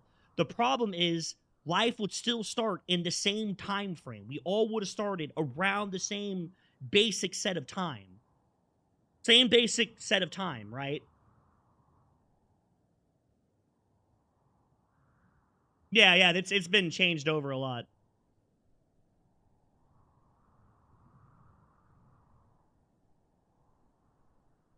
Yeah, we're just a bunch of we're just a bunch of evolutionary traits that happen throughout time. Remember, chat, the universe doesn't pick and choose. It doesn't really give a fuck. Things just happen. If it happens, it happens. Why does the universe care? It's not a sentient being. It's just, it is what it is. Like, If one star gets blown up and there's a billion lives on it, universe doesn't give a fuck. It'll take that matter, it'll either get absorbed into another star or float freely in space, and it just becomes something else. The universe has no empathy or grand scheme or grand plan. It just, the universe is what it is. We like to see grand schemes and stuff because we have a very limited aspect and view of time. Within the scheme of evolution, yeah, they're basically around the same time frame, yes. And you don't see planets, dog. We don't see planets super far ahead. We mainly see stars. It's not gonna be a fucking 1-to-1 translation, dog.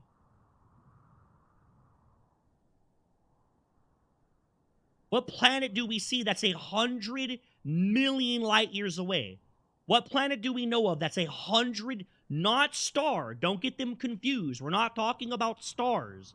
What planet do you know of that's 100 million light years away?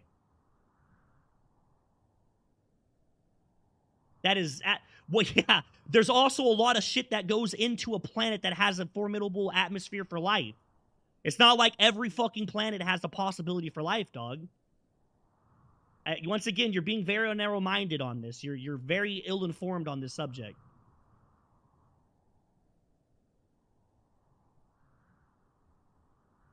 There's something called the Goldilocks zone.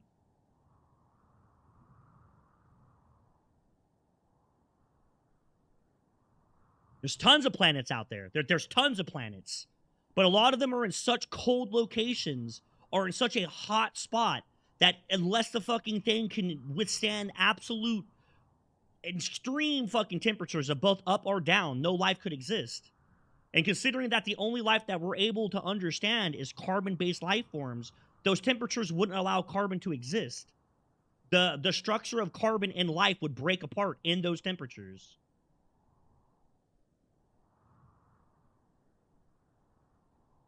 You're not, I don't think you're understanding. I don't think Hater once again, Hater has the correct idea. His heart's in the right location. He's just, he's a few chromosomes to the left.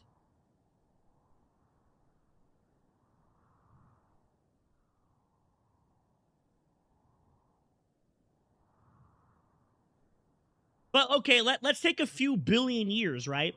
Let's take like 4 billion years. What the fuck is life to 4 billion years?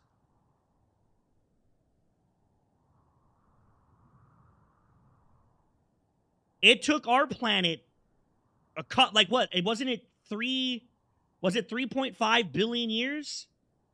4.5 billion. It took our planet 4.5 billion years to make less than a tier 1 civilization. 4.5 billion years, and we're not even a tier 1 civilization. In fact, the way our models show, we will kill ourselves before we're even a tier 1 civilization. And 4.5 billion fucking years. But you got to remember that a lot of that time, nothing was able to survive. It wasn't like the Big Bang fucking happened and life was able to exist.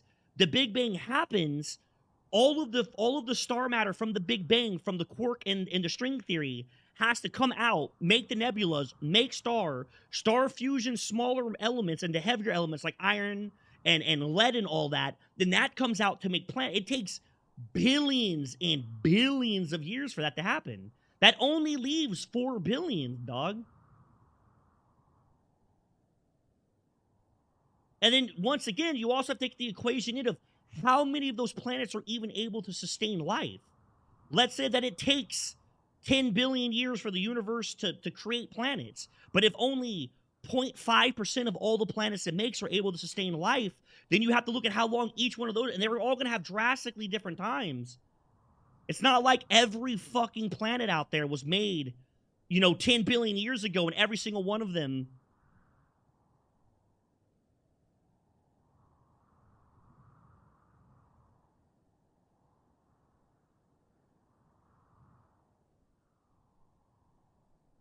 Hater, do you smoke pot, dog? No, you said you don't. You remind me of a stoner, dog. You remind me of my stoner friend. That's what you remind me of my stoner friend.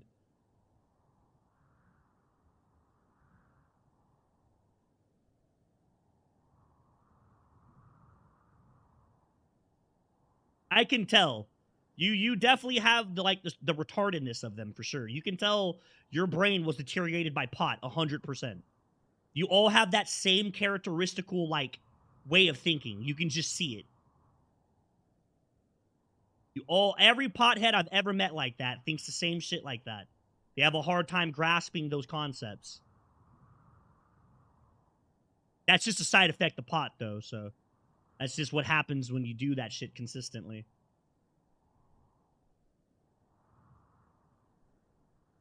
But our accomplishment isn't that great. In 200 years, what have we done in the intergalactic era? Tell me one thing. We put one dude on a fucking moon. We put one dude on a moon, and over 20,000 years of development, we put one fucking dude on a moon in 20,000 years. We still can't sustain intergalactic travel. We have no way to travel to other systems. We can't even begin to do that. We still... You have a very, like, comic book view of the universe. Your logical centers with this conversation are not working.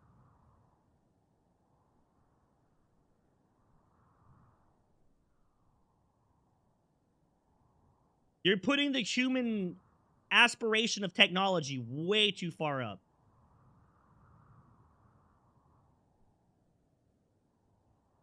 I feel that in a billion years, I feel that we'd be able to travel our own system and shit, but...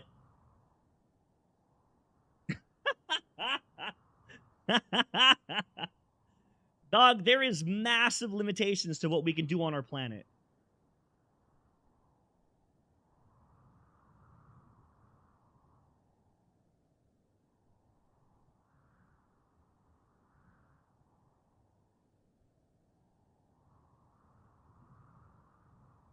I could see us exploring our galaxy in a billion years. But that's the thing, though. That would take a billion years for us to get to at minimum, right? But AI isn't a biological life. That's a completely different concept. Very, very different. AI has to be created by intelligent life. AI does not create intelligent life, and then life creates the AI.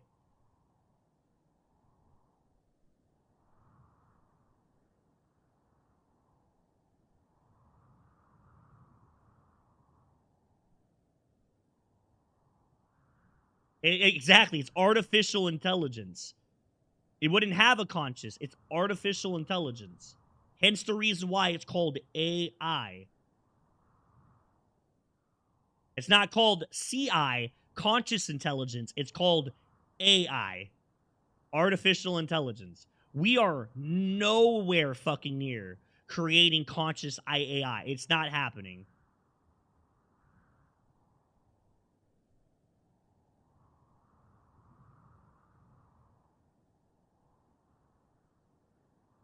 Exactly. That's another big thing that scientists talk about a lot is extinction events. We've had 4 of them. We've had 4 mass extinction events. There's a really good chance out there that fucking 99% of all planets that had life have just gone extinct due to different extinction events. Whether it's a meteor, their sun supernovaing, another fucking planet crashing into them. There's infinite possibilities. A quark star exploding around them, pulsing and just fucking frying them all to hell. Completely cosmic events that are just unable to be countered in any way. Yes, 99% of all species on our planet will never be discovered. You're absolutely correct. Yes. The Great Cambodian extinction? That was a really big one. That was a big one that almost ended all life on Earth. It came very, very close to killing everything on the planet. The Cambrian, sorry, not the Cambodian, my bad. Shut up. Suck my dick, okay? I was close. I'm not a goddamn anthropologist. I'm fucking some dude who streams. Glad I even got that close. Be glad I even got that close, dude.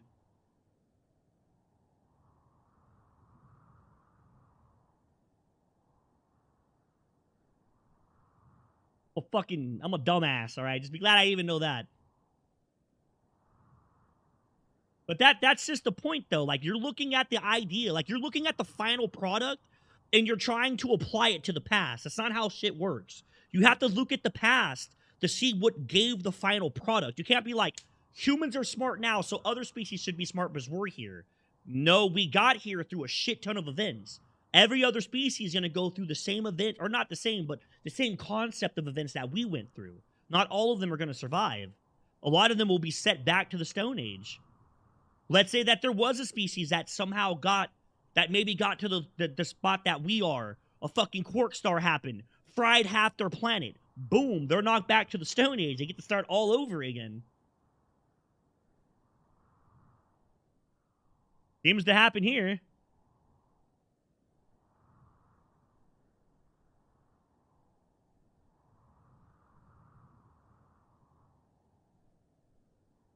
He doesn't know shit outside the internet, to be fair. Even the AI we use to train on the internet, it still has to have the internet to understand. And the internet's only able to give it what it's able to find.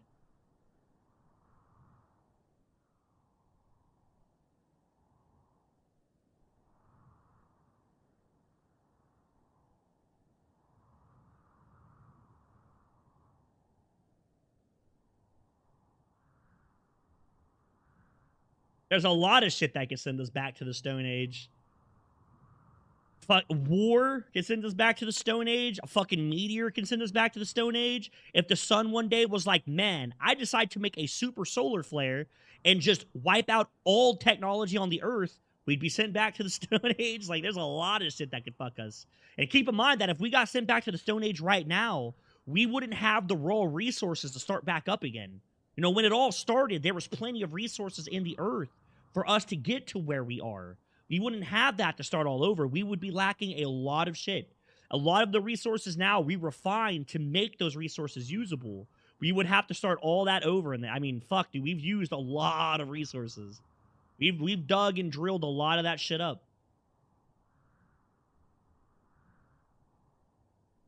It just killed itself. No fucking... They just realize that, you know, life sucks. Man, this shit blows, kills himself.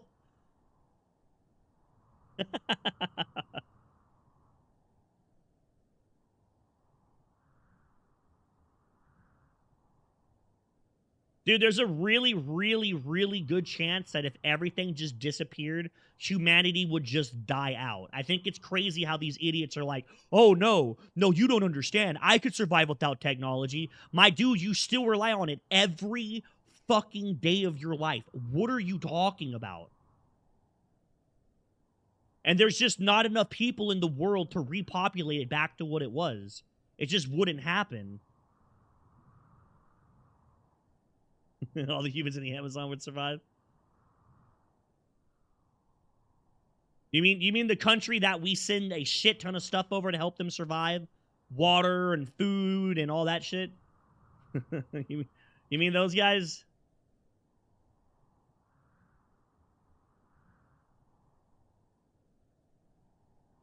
Yeah, there's just... But they wouldn't be able to repopulate. I guess they would technically be considered humanity living on, but they wouldn't have stories about shit. They've never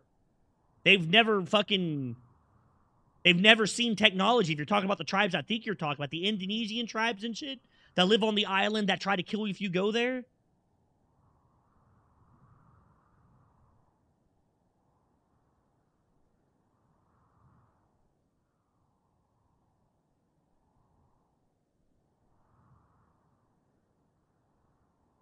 I'm sure I could see self-destruction. Yeah, that place where that one dude tried to go to make friends with them and they fucking killed him. That shit sucks, man. That's a sad story. That's a really sad story. Try to go there to be in goodwill and faith and they fucking killed his ass.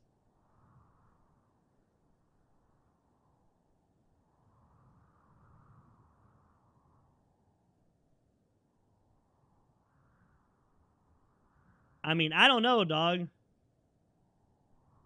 Yeah, he was warned many times, yeah. It's still a fucking sad story that he got murdered like that. He's just trying to help. But yeah, he was a dumbass for sure. Kid was a fucking idiot. He had a good heart. He was just not doing it the correct way.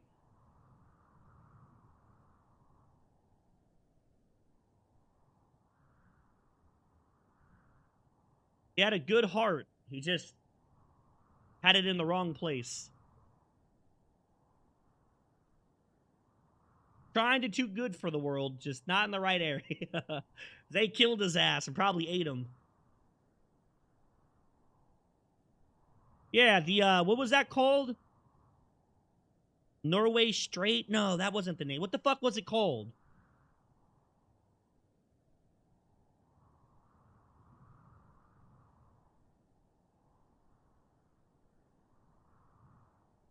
Yeah. They shot his ass with a bow.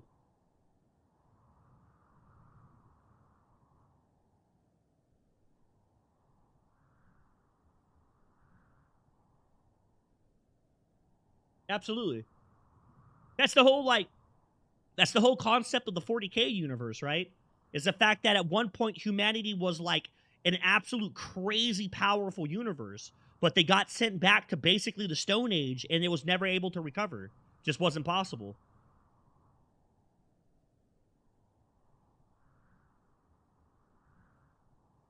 To go explore, dog. People explore all the time. Look at Lewis and Clark, my guy. They were told to go explore something, so they fucking did it. Nothing in the world is accomplished without a little bit of risk. All great accomplishments come with risk.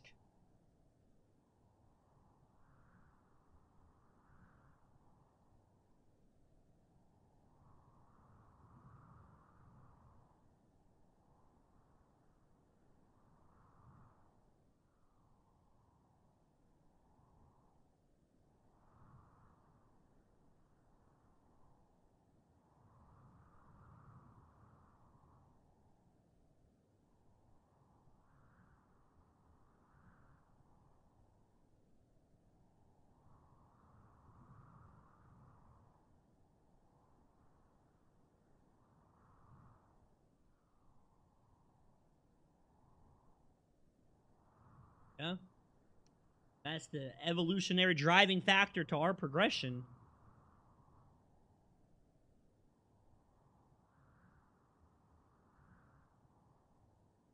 If you're talking about like 10-mile ice, dog, that must have been like a very old fucking... No, because even then, the atmosphere was even warmer back then.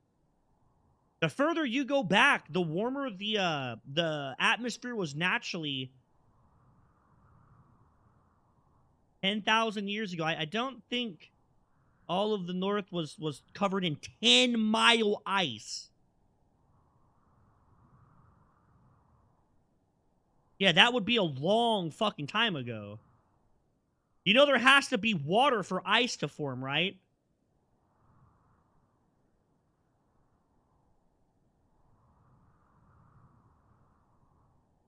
Be a fuck ton of ice, dog. Be a lot of water.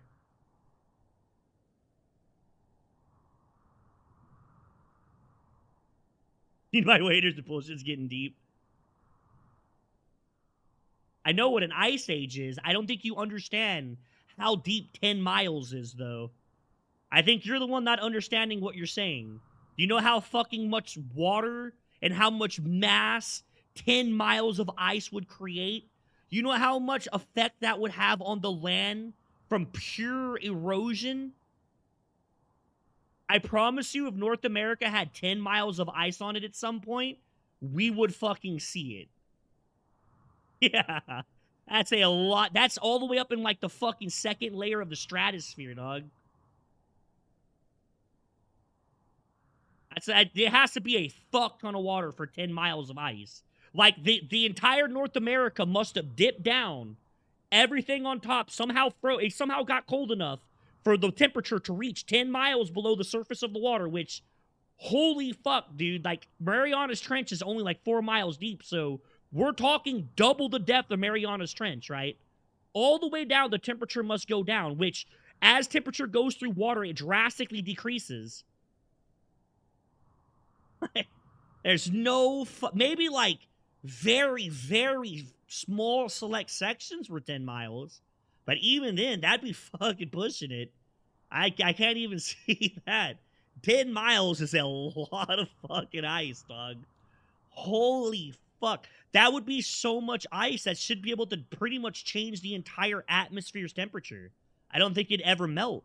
That would be so much goddamn ice. It would, like, permanently change the entire ecosystem on the Earth for basically forever. I don't think that'd ever melt. That'd be a fuck ton of ice. Holy fuck, that'd be a lot of ice.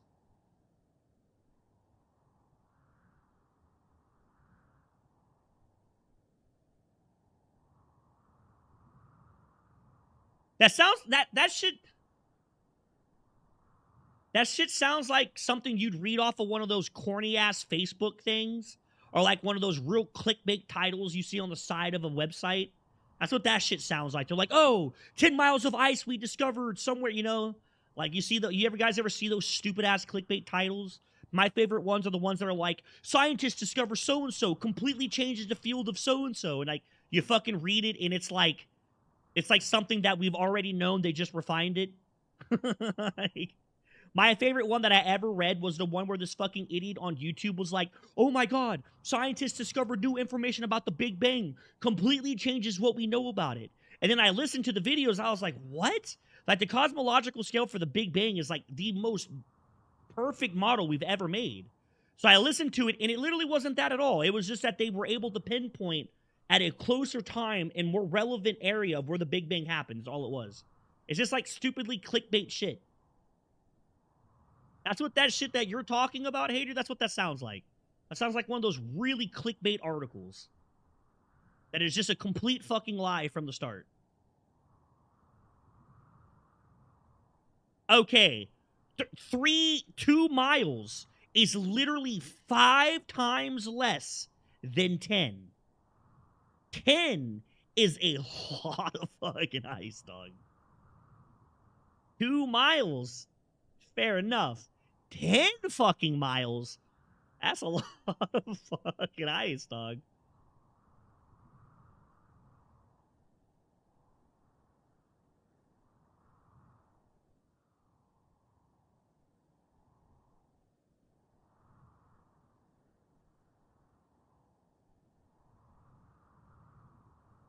Yeah, I could see that. If you go into Alaska and you look at the mountains and shit, there is a shit ton of erosion. My guy, my brother in Christ, people do that shit today. The Eskimos and shit, and it's not like they fucking just got up and walked it. They had animals, dude. They had sleds and shit. Sleds have been around for a very long fucking time.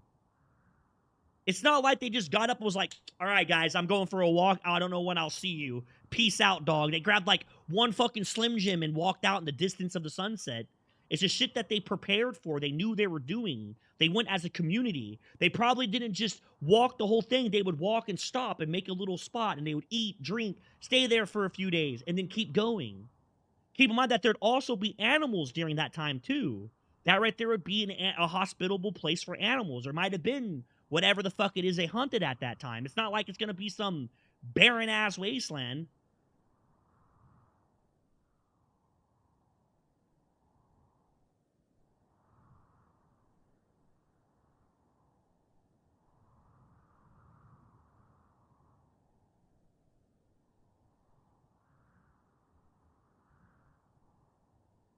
Did the whole thing exist, or did it slowly retreat to what it is now from 10,000 years ago? Or was it the exact same in the last 10,000 years it's been shrinking? That definitely drastically affects that sentence, right? Because if it's been shrinking for over, 2 billion years, it'd get small very, very... Okay, so it was around for that long.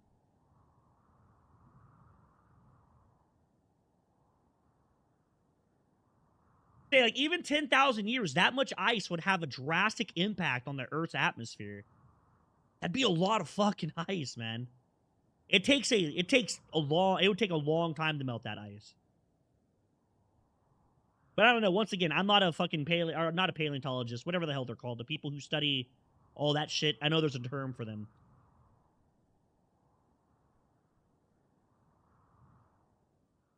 Less asteroids hit us. Possible? I don't fucking know.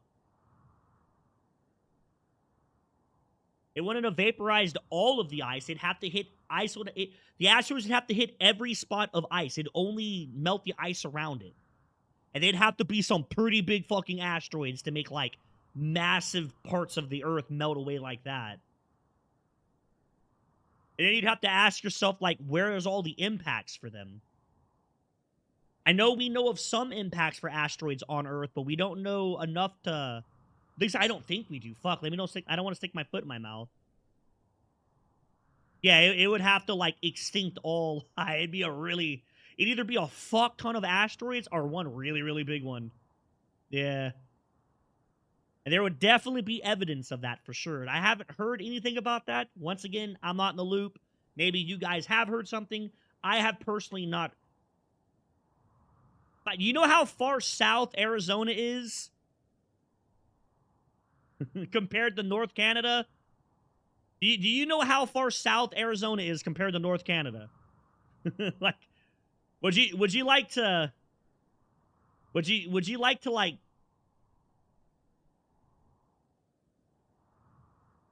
yeah. It's not even in the right fucking location. Dude's like, dude, there was ice all up north, but a meteor hit somewhere in Mexico, melted it all.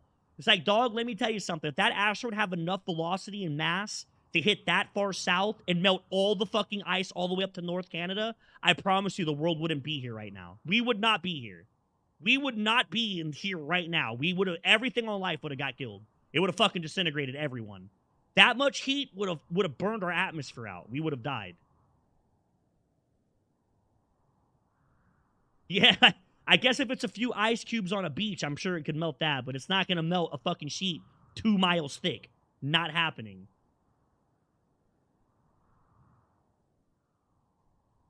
That would be an incredibly big fucking asteroid.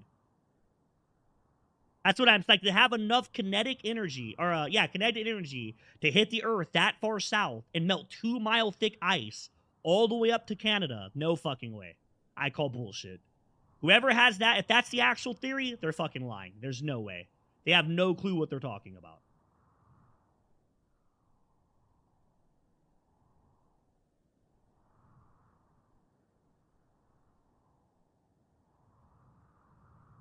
That would probably be about the size needed to fucking melt a sheet of ice that thick, yeah?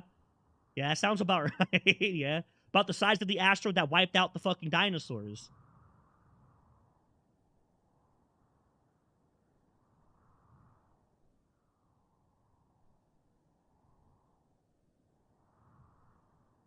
If an asteroid hit Arizona that big, there would be no more Indians. All the Indians would be gone. All those Indians would have been turned into ash. They would be puffs of smoke.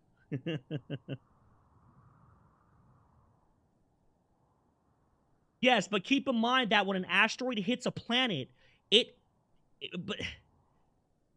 size of a crater is able to massively over-exaggerate the size of an asteroid because the asteroid just has so much kinetic energy when it hits the Earth, or potential energy, and it hits the Earth, it makes a massive crater. There's a fucking video I watched that explained all of that.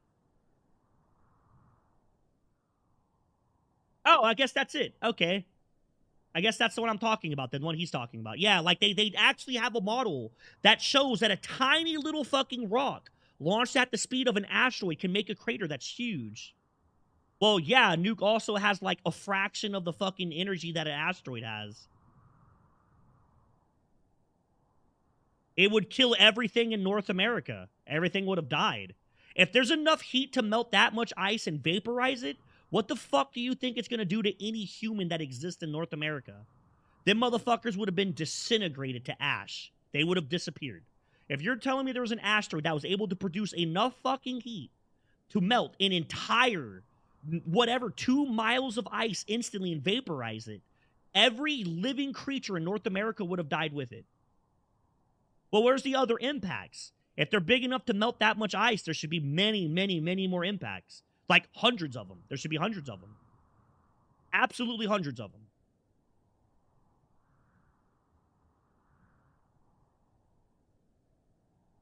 One asteroid does not lead to believe that others asteroids landed like that. I'm sure a lot of asteroids over the last 4.5 billion years have hit the Earth for sure. I don't think any of them can be contributed to doing anything of stopping an ice age.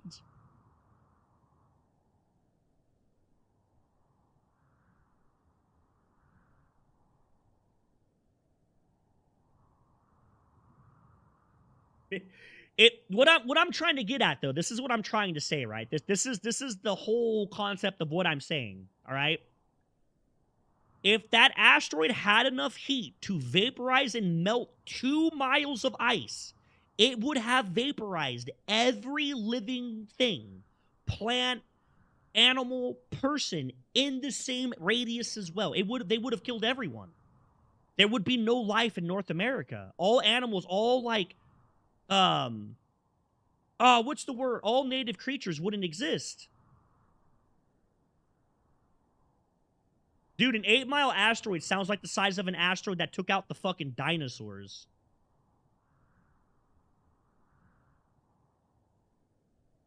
Oh, wait, no, hold up. How big was the one? How large was the dino asteroid? 10 and 15 kilometers wide. 6 miles. It was 6 miles.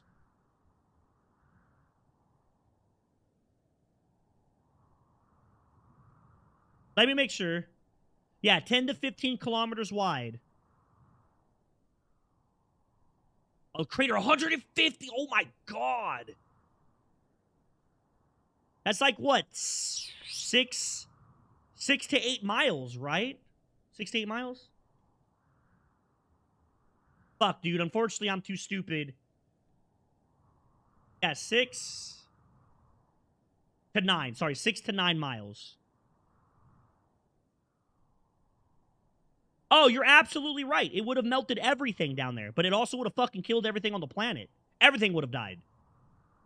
I mean, maybe not all of the ice, but it definitely would have fucking melted some of it.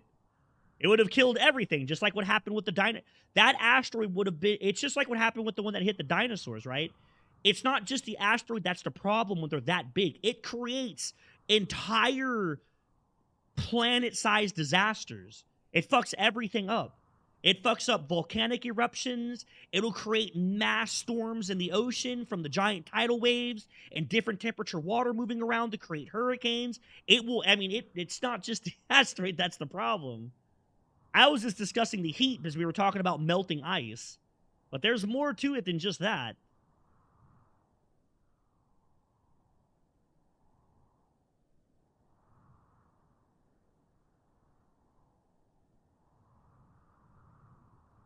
Yeah, but you're not talking about a big rock. You're talking about a big rock that's traveling extremely, extremely fast with a fuck ton of heat. That's not even comparable. Very, very different. Just the entry speed for the asteroid alone before it even touches the ground would vaporize the ice where it's landing. It would melt all ice within a radius of the asteroid before it even touched the ground. Not including the point of singularity where the asteroid hits and creates another heat impact from the actual contact of the asteroid versus the heat, or asteroid versus Earth. Yeah, I don't know if it actually melt all of it. I don't know the exact thermal, like, outcome of all of that, but it would definitely melt a big-ass chunk wherever it hit. It'd melt a pretty decent size wherever it touched down.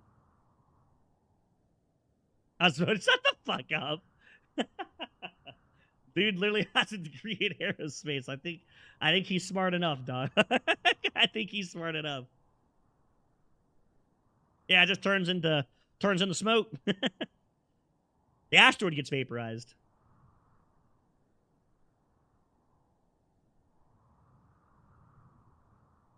Yeah, yeah. Yeah, to be fair, yeah. Can punch in the, it just make big ass fucking tsunamis. Massive ass tsunamis. There's a word for those tsunamis. What's the, because like you have the normal tsunami from an earthquake, and then there's the tsunamis that happen when mass falls into water and pushes a wave. I don't remember the name of that tsunami. But we learned, oh, the mega tsunami. That's the name of it. Yeah. I know that we found out that in that over in Alaska, apparently, I don't know, a very long time ago, a mega tsunami happened that wiped out all these trees on a coast. Like, it was bad. They're way worse than quake tsunamis. Yeah, there's, I mean, we know of at least 4. As of right now, we know of at least 4 of them. You know, 4 mass extinction events.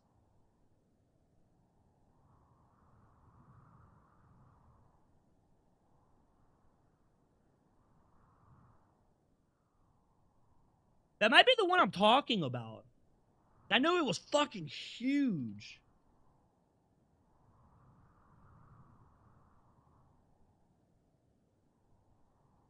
Asteroid tsunami will wipe out. Yeah, I mean, if an asteroid that big would be fucking massive. Yeah, that's it. That's the one. This is the place where they think it happened. Yeah, that's the picture, right there. Where is this at? Is it in Alaska? Yeah, it's Alaska. That's the one I was talking about. The fucking massive ass tsunami was fucking huge. Like, it was so big it ripped up like it was big. It was a big fucking tsunami.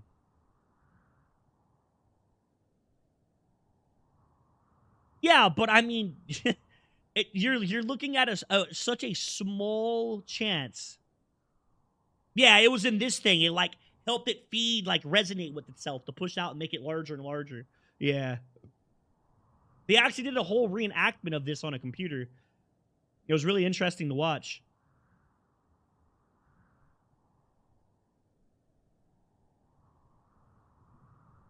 Still a big ass tsunami though.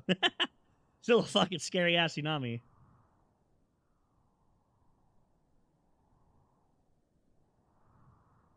That's cool. That'd be a cool discovery to find. I'd be down for a discovery. Like, I bet that dude felt cool as shit finding that.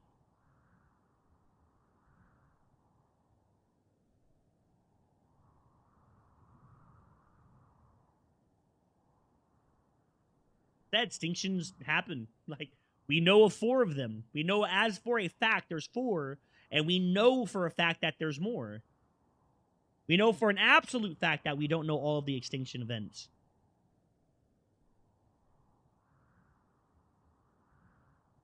Because remember that fossils and shit are actually extremely uncommon to form. Play not being a smartass.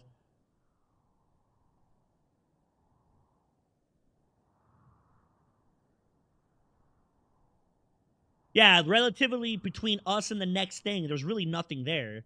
We're literally a fucking piece of sand in like an infinite ocean. You'd have to have the chance of something hitting, you know, like it's just so unlikely. Not that asteroids haven't hit the Earth, but from what I know of personally, at least, we know through evidence of observation of our own planet, there really hasn't been that many impacts on our planet, considering that the planet's been around for 4.5 billion years. You know, it's like, oh yeah, well, we've been hit 60 times. It's like, well, what's 60 divided by 4.5 billion? And that's how many times a year we get hit. That was also back in the creation of the universe, though. So things were a lot different when the universe was a lot younger. It was more violent than what it is now. The universe is kind of like, back then the universe was kind of like a terrible teen or terrible fours, right? It was very explosive, angry, upset all the time, making messes and throwing shit around. Now the universe has calmed down. It's more like a teen. It's still kind of cocky, still a bit of a bitch, still does fucked up stuff that you don't really understand, but it's not as violent as what it was.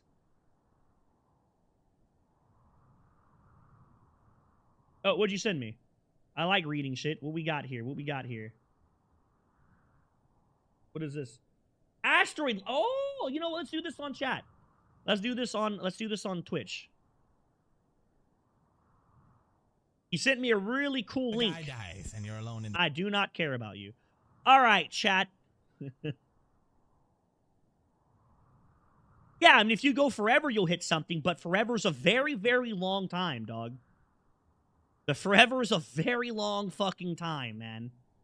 So, you know how long forever goes? How long in the forever would it take for you to hit something? A couple billion years? A couple hundreds of billions of years? A couple hundreds of billions of millions of years? Like, let's say you're traveling at the speed of light. It could still take you 60 billion years at the speed of light to touch something.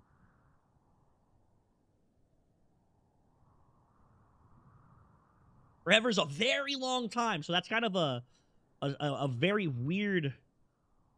Okay, so let's look up the asteroid that homie's talking about. Let me separate this, put this over here. All right, so can someone tell me the asteroid that Hater was discussing? I didn't get to look it up myself. I think Osmodius said it, but I don't remember what it was. It's really far up. I'd like to put the specs in for that asteroid and see what it would look like. We can see it firsthand. 50 meters at max. Can I just type a number in? No. Okay, we're just going to go 60. And how fast was it going? And the angle of impact, if you guys can find that. Oh, it was the Arizona one. I guess I could have looked at it. I didn't realize it was Arizona. My bad. We'll throw it somewhere. Well, I needed meters. This does meters. Oh, I guess a different type of asteroid would also affect how it hits, too. Let's go an iron asteroid. And how many... What was its speed when it hit? It hit 150 feet. I can't do 150 feet. We'll do 200. And how fast was it going?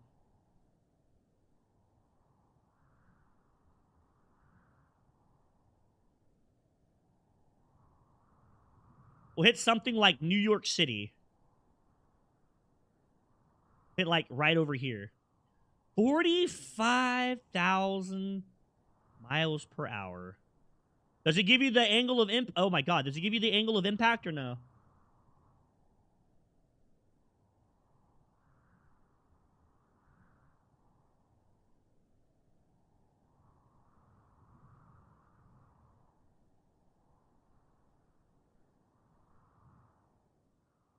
Okay, then we'll do 30,000 then. 6 fucking miles? I can't even do 6 miles. No, wait, the asteroid wasn't 6 miles for the Arizona one. There is no fucking way it was 6 miles. There's no way the Arizona asteroid was 6... Unless it's the one that wiped the... I was about to say, like, that'd be a big fucking crater. All right, here we go. Okay, so we're going to do 200 feet at 30,000 miles per hour. There we go. That's the crater. There we go. That's the crater, dog. You're telling me that this asteroid melted all of the ice from up here all the way down here. It melted all the ice when it's where I can't even find it again. Where's it at? It's over. No, that's New Jersey. Right here. That.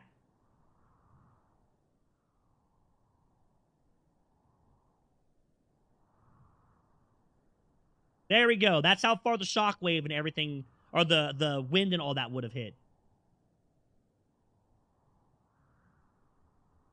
That's larger than the entire crater in Arizona.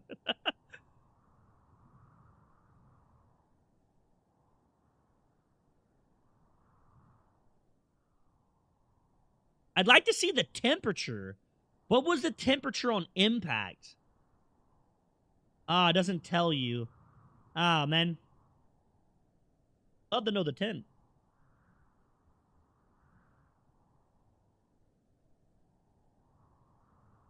The crater's smaller than the asteroid.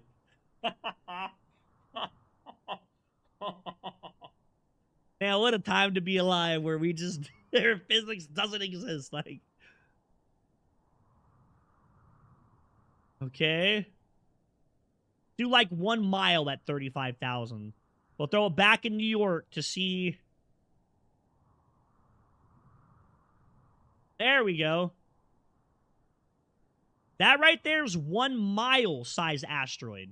Okay, and the decibel doesn't even reach into Canada. The winds don't even reach into Canada. That's how far the earthquake would go. What about temp?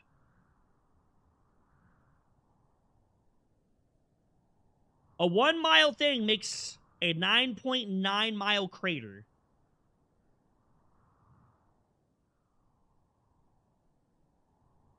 Oh, sheesh. Not what I wanted to do.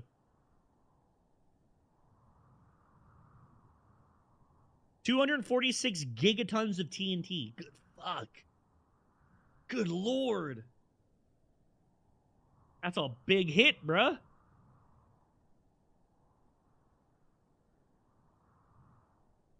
Well, I mean, the heat's not going to travel forever. Even the wind for the heat to travel only goes out to here.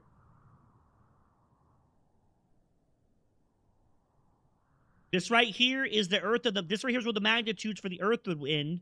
A 5.0 and a 6.0. In the middle is a 7.0. Ooh, damn. That right there is the maximum of wind.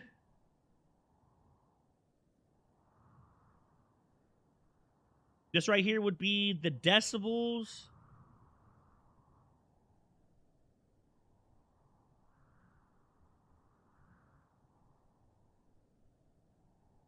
Yeah, but like for this is a mile wide asteroid too. This is a 1 mile asteroid. You would need like 1, 2, 3, 4, 5, 6, like 6 of them at least just to do America, not including, you know, all of Canada. That was overland. Okay, we can do it over. We'll do it over full land. We'll do it fully over land. Launch another. Okay, 30,000 impact. Let's do it like right here. There's like no water here. Right here. Boom. Launch asteroid.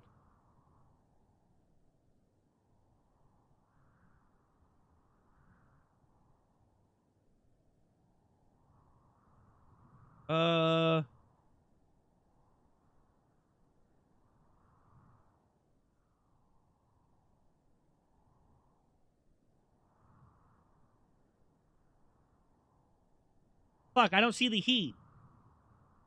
I see wind.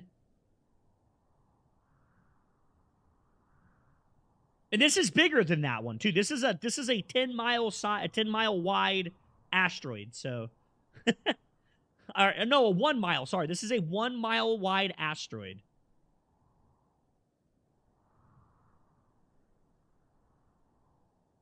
Oh, what the fuck did I do wrong? Oh, man, well, that sucks. I'd like to see fireball stats.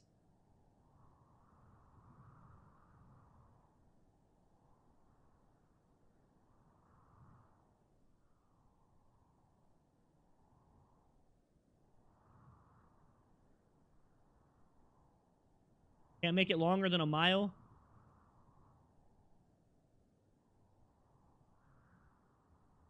Oh, shit. There it is. Okay, it just wasn't popping up earlier. I don't know what I did wrong. I just didn't... Yeah, okay. Now I can see the fireball. So 240 miles would be that. Let's go throw another one. Let's go new 1 meter. Yeah, we'll do 38. Okay, here we go. Launch. 28-mile wide fireball. So that right there is the heat circle. And keep in mind that this asteroid's fucking huge. This is like many times larger than the asteroid that we were like way larger than the one that hit Arizona. This is a big fucking asteroid.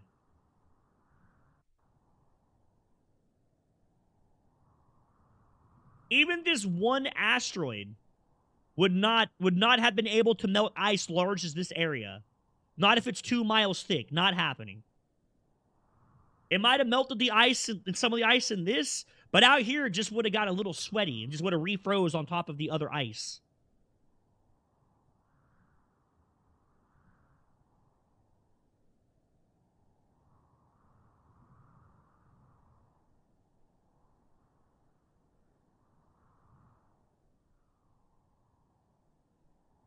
I like this. This is cool. Absolutely. I wish I could make the asteroid bigger, damn it. I'd like to make it like an actual 6 or 7 mile asteroid. That way we could see like the dinosaur one. This is still cool as shit. I like this little tool. This is funny. Use metric.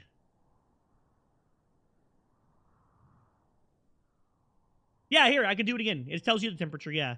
In fact, let's put it up to 45,000 so that way we're at the maximum, like, location of what, or the maximum thing. But keep in mind, this is also a 1 mile size asteroid.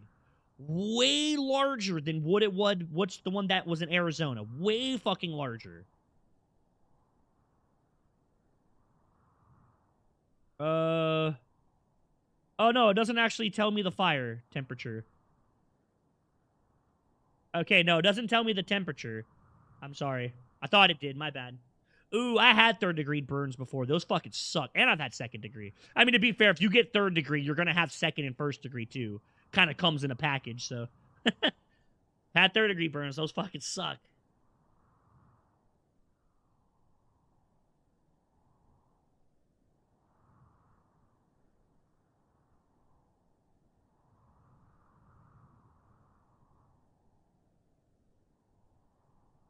Yeah, I mean, believe it or not, it takes an incredible amount of energy to freeze and thaw ice. It's not easy to do that. It takes a lot of thermal energy to do that stuff. It's not like it's instant. That's why refrigerators and shit are all like always trying to improve their energy efficiency. And like dryers are always trying to improve their energy efficiency because it takes a lot of energy to do that shit. So this may look like a lot, but if it's hitting 2 mile ice, I promise you this circle would be like fucking 80% smaller than what it is. Because that ice would absorb so much of that thermal energy while it melts. It would be transferred into water. And then that water would have a side effect of cooling it off even more. So you'd have to use the energy to expend to melt the ice, and then the melted ice turned to water would have a looping effect of cooling it off even further. So a lot of that energy would be expended just in that little bit. You'd have to have a bunch of these hit the planet at once. You'd have to have one like here, here, here, here, like just everywhere. Not saying that there wasn't an ice age. I mean, look at Greenland. I mean, you can see the Greenlands up here. Ice comes over into Canada.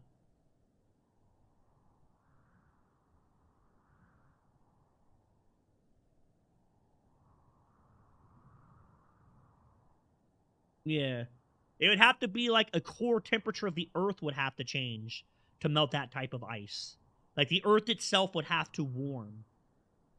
Wouldn't it just be a single act that does it? All of the Earth would have to warm up. Fuck, man. I'm telling you, I'm gonna go do some more research on that fucking compound nuclear engine, man. I really, really want to learn more about that. I'm gonna go see if there's some YouTube videos about it. That shit got me hella interested. That is a cool-ass concept. I think that concept is badass. I want to go learn some of the physics behind it. I want to learn some of the physiques behind it, chat.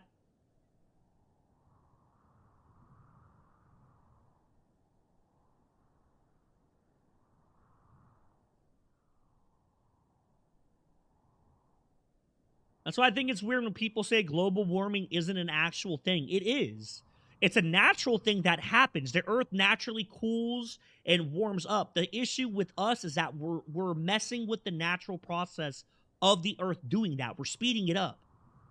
We're making it happen more often than what it's supposed to. Not that we are the direct cause of it happening. It's going to happen either way, but we're affecting the time frame and when the Earth cools and heats up.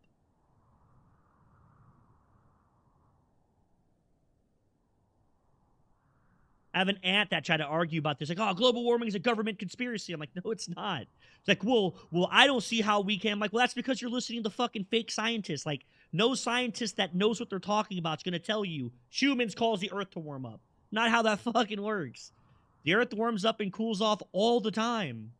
Throughout the history of Earth, we can see it in the soil, in soil samples in Antarctica and shit, in the ocean. It's just we are accelerating and making that process happen more and more frequently.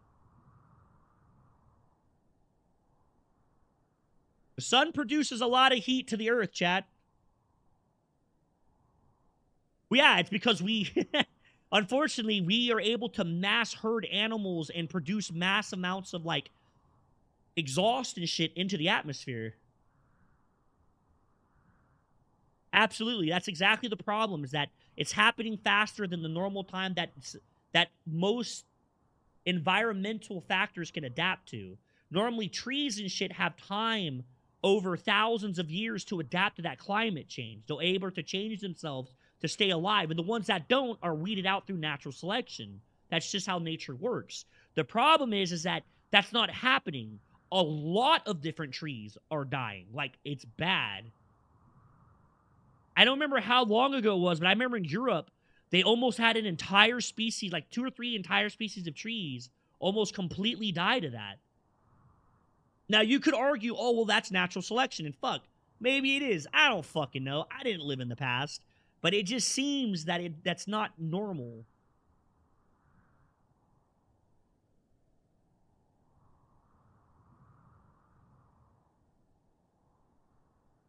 Yeah, look how much, like, well, it's kind of hard to look at cows now because we've like bred them so much to do what they do.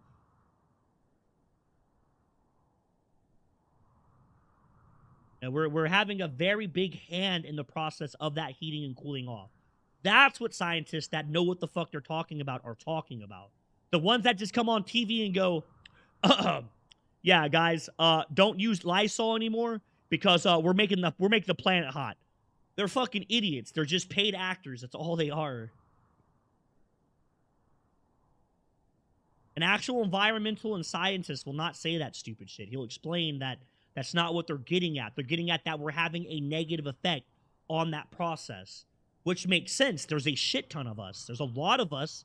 And, you know, not trying to point fingers, but these countries over here, not like, I don't know about this spot, but I know like the countries like India, China, Taiwan, and all of them, they produce a lot of pollution, man. Asia, they produce a lot of Asia.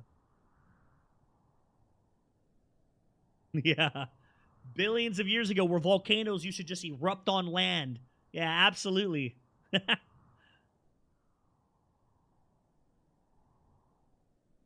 We're also talking about a time where bugs were like 8 feet fucking long.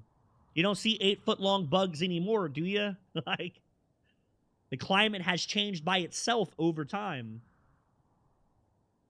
Back when trees were so fucking big that if they grew today, you could literally make your home inside of them and, like, live in them because they were just fucking massive.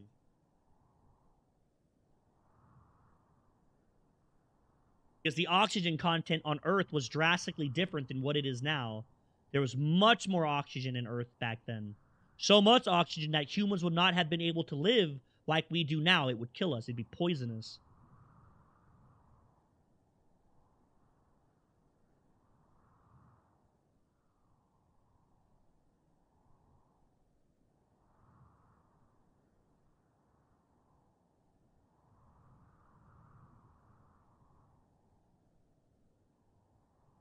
Hold up, chat. I got a potty. Gotta use the potty.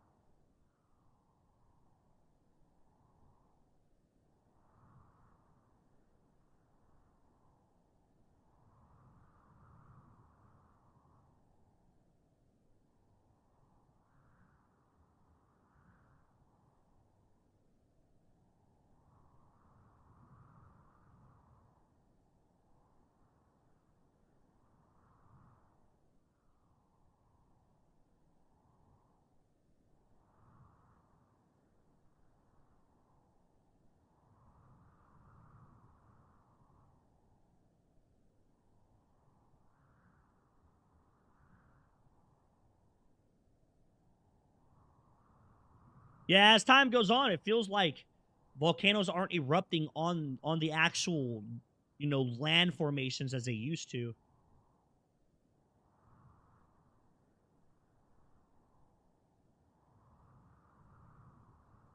Seems like they don't erupt as much. They erupt a lot in the Ring of Fire, but not so much on land. Like, even when Hawaii had that eruption over there, that was a big deal.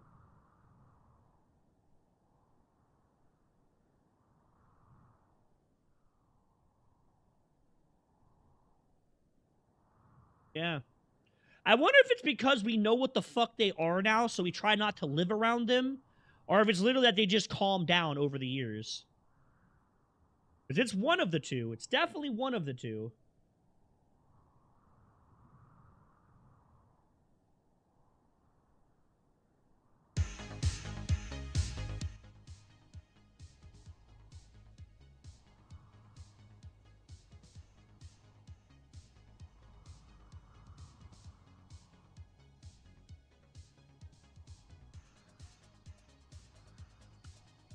Like, now we know not to live around the fucking things because, they will kill you. They will literally fucking kill you if you do.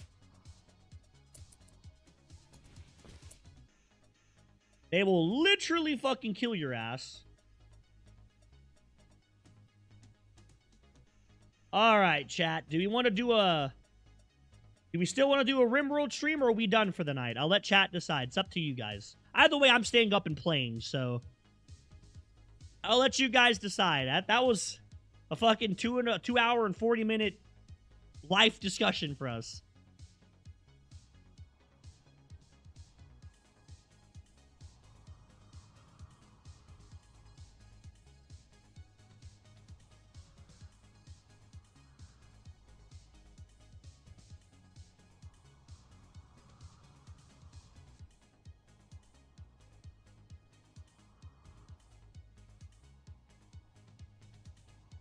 Yeah.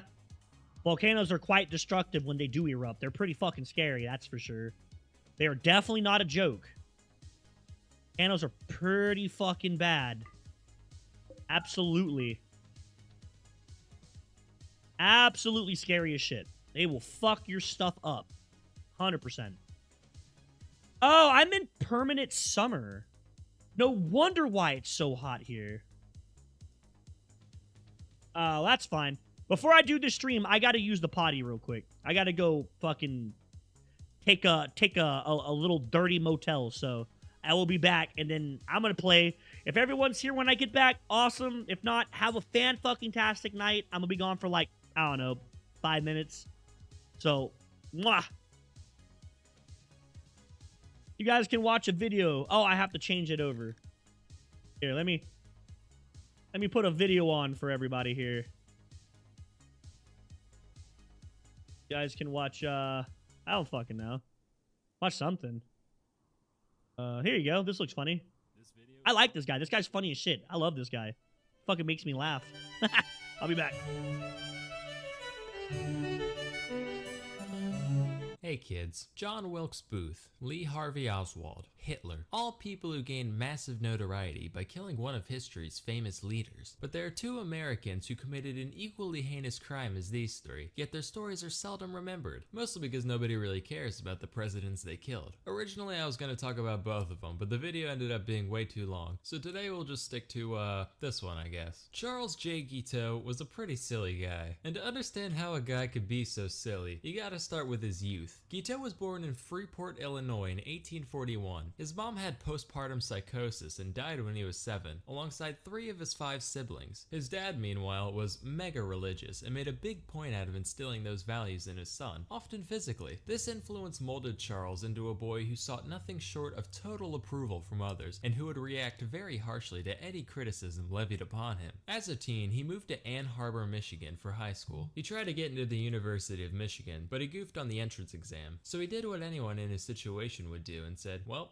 so much for real life. I'm gonna join a commune. Specifically, he became part of the Oneida community in New York. In some aspects, this place was a pretty run-of-the-mill religious fellowship. From each according to their ability, to each according to their need, yada yada. But there were a couple of things that made it special. First off, they followed a doctrine known as Christian perfectionism, whereby everyone would strive to live their lives completely free of sin and reach a divine level of perfection while still on earth. Now, this isn't really unique to Oneida, but whereas most people would achieve this through staunch discipline and careful self-reflection, these guys would just get together and take turns roasting the shit out of each and every member over any minute flaw they could possibly have. Real great for the psyche. They also practiced what was basically an early form of eugenics, where aspiring parents would have to submit an application and be judged by the committee on their moral and spiritual fortitude. If they were allowed to mate, children would be separated from the mom about a year after birth and raised communally in the children's wing. After all, wouldn't want any of those hopelessly flawed toddlers to think they're deserving of any affection whatsoever. Oneida also believed in what they called free love, which meant that anyone could bang anyone at any time, as long as they kept it hetero, and exclusive relationships of any kind were actually frowned upon, which seems like kind of a weird habit for people trying to 100% FC this whole Christianity thing, but whatever. But wait, you're saying, how can you have selective breeding at the same time as extremely unselective breeding? Aha! See, that's where male continence comes in. Under this rule, a pair could go at it for as long as they wanted, with the caveat that the dude's not allowed to nut, pull out or otherwise. That way, it's not a sin. After all, as the Bible says, if the dick don't spit, you must acquit. Paradoxically, no such rule existed for the women. In fact, not only did the commune believe in female orgasms, they actually prioritized them, which is like unheard of in the 19th century. They'd even have the middle-aged women of the society train the teen boys in the art of holding in the old pelvic sneeze. That way, there wouldn't be any chance of conception in case the guy goofs up his first few tries. So anyway, young Gito joins this whole thing, and endured countless blows to his massive yet fragile ego, thinking he's at least gonna get a piece of this communal action. Except, the criticism towards him wasn't just a formality like it was for others. Everyone there genuinely fucking hated him, on account of the fact that he was a raving neurotic narcissist. He never caught a single piece of this allegedly free love, and after a while, they all started calling him Charles Get Out in the hopes that he'd leave. This is real. And after 5 long years of this abuse, Guiteau finally got the hint and moved to New Jersey. He tried starting a newspaper themed around the Oneida religion called the Daily Theocrat, except nobody cared, so that failed. He went back to Oneida and tried to sue the place in order to get back pay for all his voluntary unpaid labor while living there, but apparently I'm mad butthurt isn't a valid reason for prosecution, so that went nowhere. Finally he said, well, when your devotion to God has failed you, there's only one path in life left. Time to become a lawyer. He managed to pass an examination to gain admission to the Illinois bar, and subsequently joined a law firm in Chicago at the age of 27, where he met his soon-to-be wife, one Annie Bunn. Of course, Guiteau never really got to be a lawyer. He only argued in one actual court case. Most of his time was spent doing bill collection for random clients. This job gave him insight into how debtors think and operate, which allowed him to turn into quite the con man, dodging bills whenever and wherever he saw the opportunity. Even on the job, he'd frequently charge exorbitant contingency fees after the fact, upwards of 75%.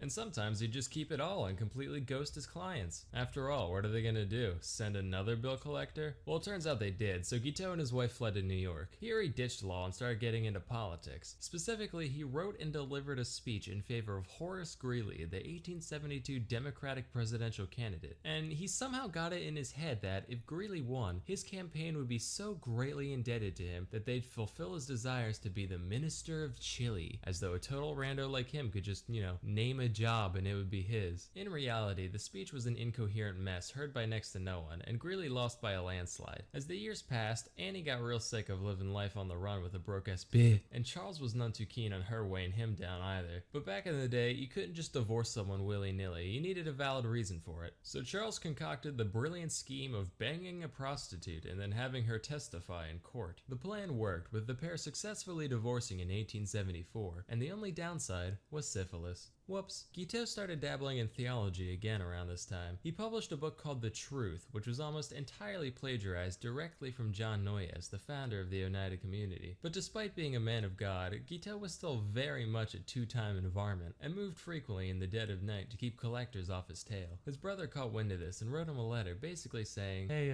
maybe you should pay your bills now and then so you can be, a functioning member of society. To which Charles replied, and I quote, find $7 enclosed. toast, stick it up your bunghole and wipe your nose on it, and that will remind you of the estimation in which you are held by Charles J. Guiteau. God damn. And to his own brother, the madman. Soon after he got arrested, bailed out by his sister, lived with her for a few months, attacked her with an axe, yeah, went to DC, rambled about religion to anyone who would listen, moved to Boston, got in a boat accident where everyone in his boat was fine, but everyone in the other one fucking died, took this as a sign from God, moved back to New York, and got back into politics in 1880, this time as a Republican. During this campaign, there were two main factions of Republicans, known as the Stalwarts and the Half-Breeds, which sounds like some Tolkien shit, wish we had names like that today. Now, Guiteau considered himself a stalwart, and in a similar vein to his 1872 venture, he wrote a speech to promote stalwart candidate Ulysses S. Grant, who was shooting for his third term. But before he got a chance to deliver the speech, one James A. Garfield took the candidacy completely out of nowhere, beating out both factions single-handedly. He was like, rats, how am I gonna get power handed to me now? So he literally just scribbled out all the references to Grant and replaced them with Garfield and was like, yep, that'll do it. He read this speech all of twice, along with handing out copies to the Republican National Committee. In reality, this really didn't accomplish much, but when Garfield managed to win the election, Guiteau was like, yes, that was entirely me. Garfield is in my supreme debt. As God is my witness, he shall make me a consulate in Vienna or Paris or someplace cool like that. He went to DC to await his inevitable appointment, but obviously nothing happened. So he started writing letters. A lot of letters. When that didn't work, he started actually stalking both Garfield and the Secretary of State, James Blaine, intercepting them in hotel lobbies, just being like, oh hey, yeah, it's me, the sole person responsible for your success. Say, how about a consulship? Alright, you'll get back to me, I get it. Whoa, haha. What a coincidence. Me again. How's that consulship coming? At first they simply ignored him, but eventually Blaine snapped, screaming, never speak to me again on the Paris consulship as long as you live. Damn you, Garfield!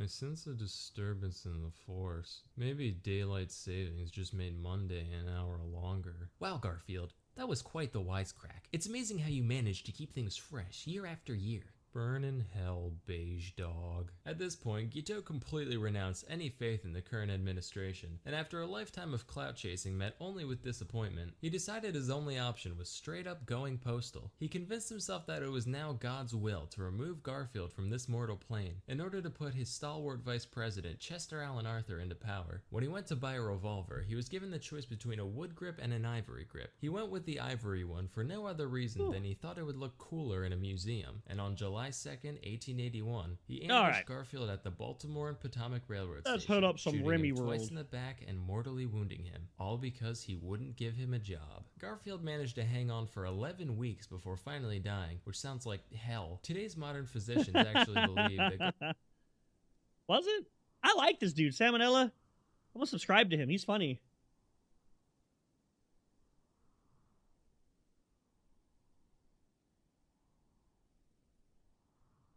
I feel like a lot of the world would die.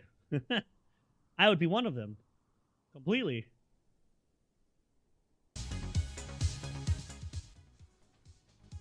As fucked up as it sounds, you need stupid people to make pizzas and burgers, dog. So, as fucked up as that sounds, you kind of need stupid people to make your pizzas and burgers, right? Because without them... Wait, why are you not projecting this over? What? There we go.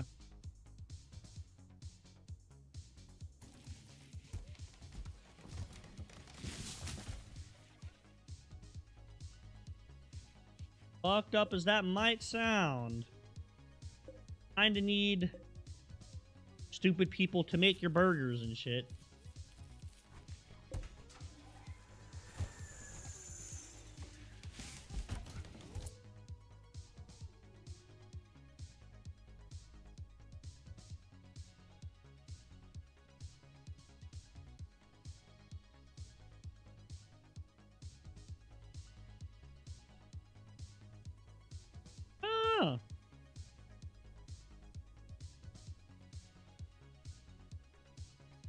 There's a lot of, like, roles in our society that take people who have no interest in being intelligent, right? There's a lot of, like, luxury stuff that a lot of people like that go for.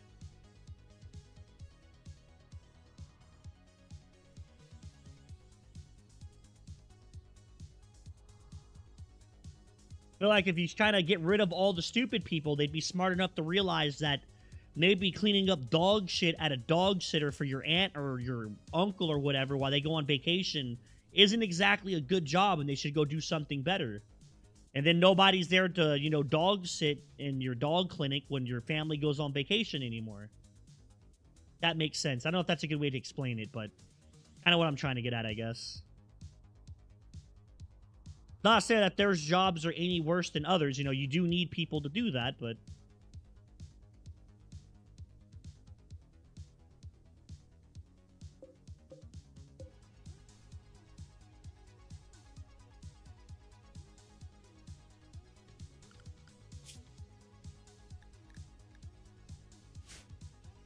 I really want to...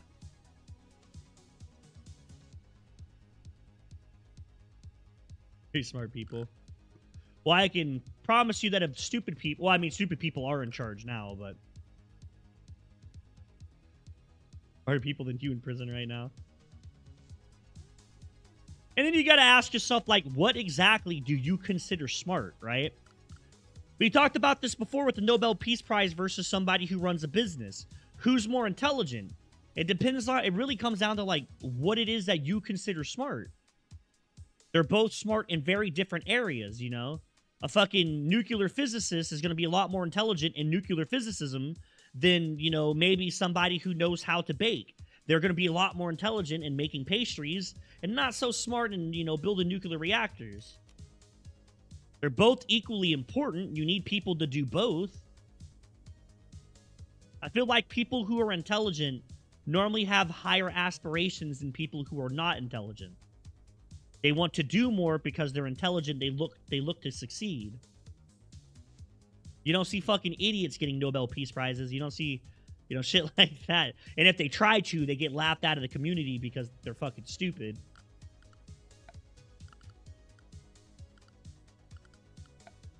I have no idea how to do any of this. This is when I really need Ribs here. He's the one who wanted me to try this shit out. I've never done this.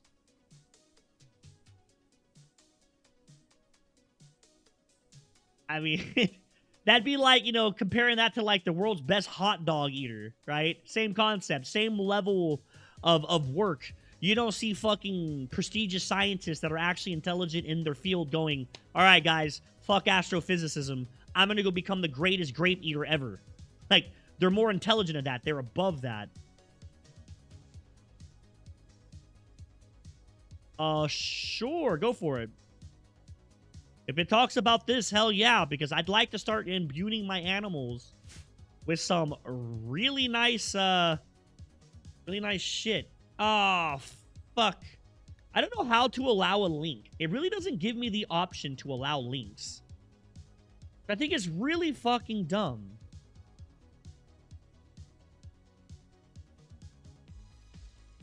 I don't know why I can't allow links for you. I don't know why Twitch doesn't allow me to allow links. Oops. You'd think Twitch would have let me, you know, choose if I want a link to come through, but it doesn't. It just completely blocks the shit and acts like it never existed.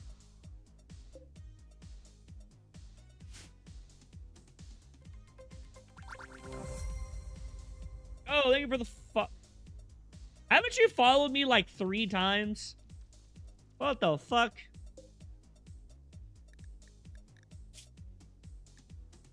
What the hell is going on here?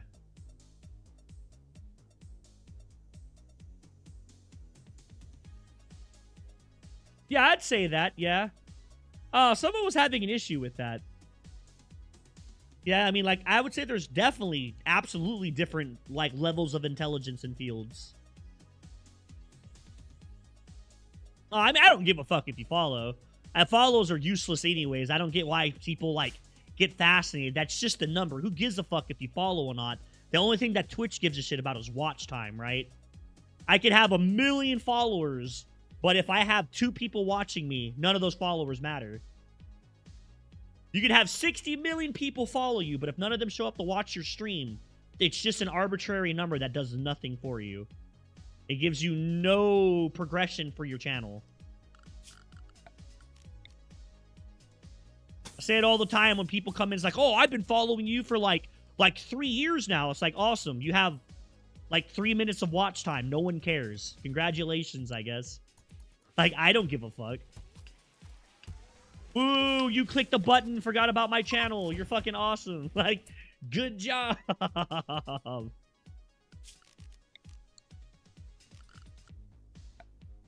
I don't know, maybe I'm just being a dick, to be fair. I could just be being an asshole.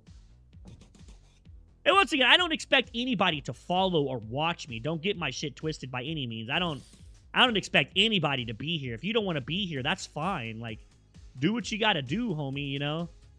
Go live your damn life. My recommended is, I can actually tell you what my recommended is. You'll see what my recommendations are right now. My recommendation is an e-thought doing pretty much online or Twitch dating. Awesome. Yep. Okay. A boxing thing in Grand Theft Auto, 2 Call of Duty streamers, and then a travel thing. That's what my recommendations are. And then I have another line of recommendations that are all women streamers, all e-thoughts. She has her tits in the camera, she has her tits in the camera, she has her tits in the camera, and then one dude. I have one thing for a guy. Everything else are chicks with their tits in the camera. With the push-up bra, it looks like. Good job, Twitch. Absolutely. That's what I watch. Oh, I didn't even look. Let me look. I can tell you the channels right now. I think they're going to change now that I came back. I got Sandra Skins, Extra Emily. Oh, the other one's Summit 1G. I don't like him. I don't know why that's even being recommended. Papa Zink, Lil Chipmunk, and then, yeah, that's it. And then Sandra Skins, apparently. Then, so your inhale, you're going to bring your shoulders up to your... I don't want to watch you. Why the fuck did you click on her? What? Thank you, Twitch. I know a place that will break I you. absolutely do not give a fuck about your channel. Oh my god, I'm looking at the featured clip section, and, like, it's all fucking VTubers. It's all VTubers. I guess that's the way to go, chat. I guess I should become a VTuber. Damn.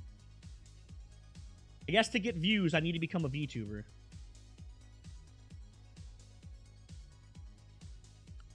I'm sure that's probably who pops up on mine a lot, too. I don't even watch that stupid shit. I don't fucking know why that stuff gets recommended. No interest in watching that dumb shit. At all. I have no interest in that, but it definitely likes to recommend that shit to me.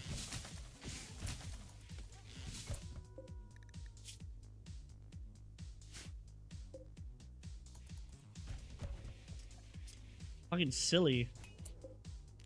Like, bruh.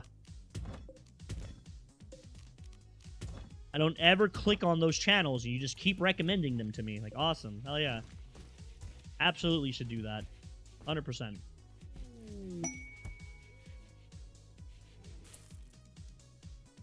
What? Who's the one who makes the video? Exos?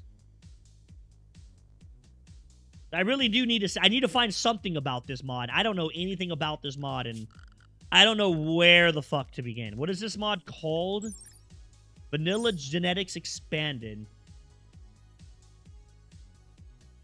I don't watch anybody. And it just still recommends fucking e-thoughts all the time. I don't watch anyone and it recommends e-thoughts all the time. I know, like, my home screen, when you guys saw it, looks like a bunch of naked anime girls. That's just the fucking music title cover that these people use. I don't know why they choose half-naked chicks for their covers. I guess it gives them views. Not really sure. Very strange that that's what they choose to use.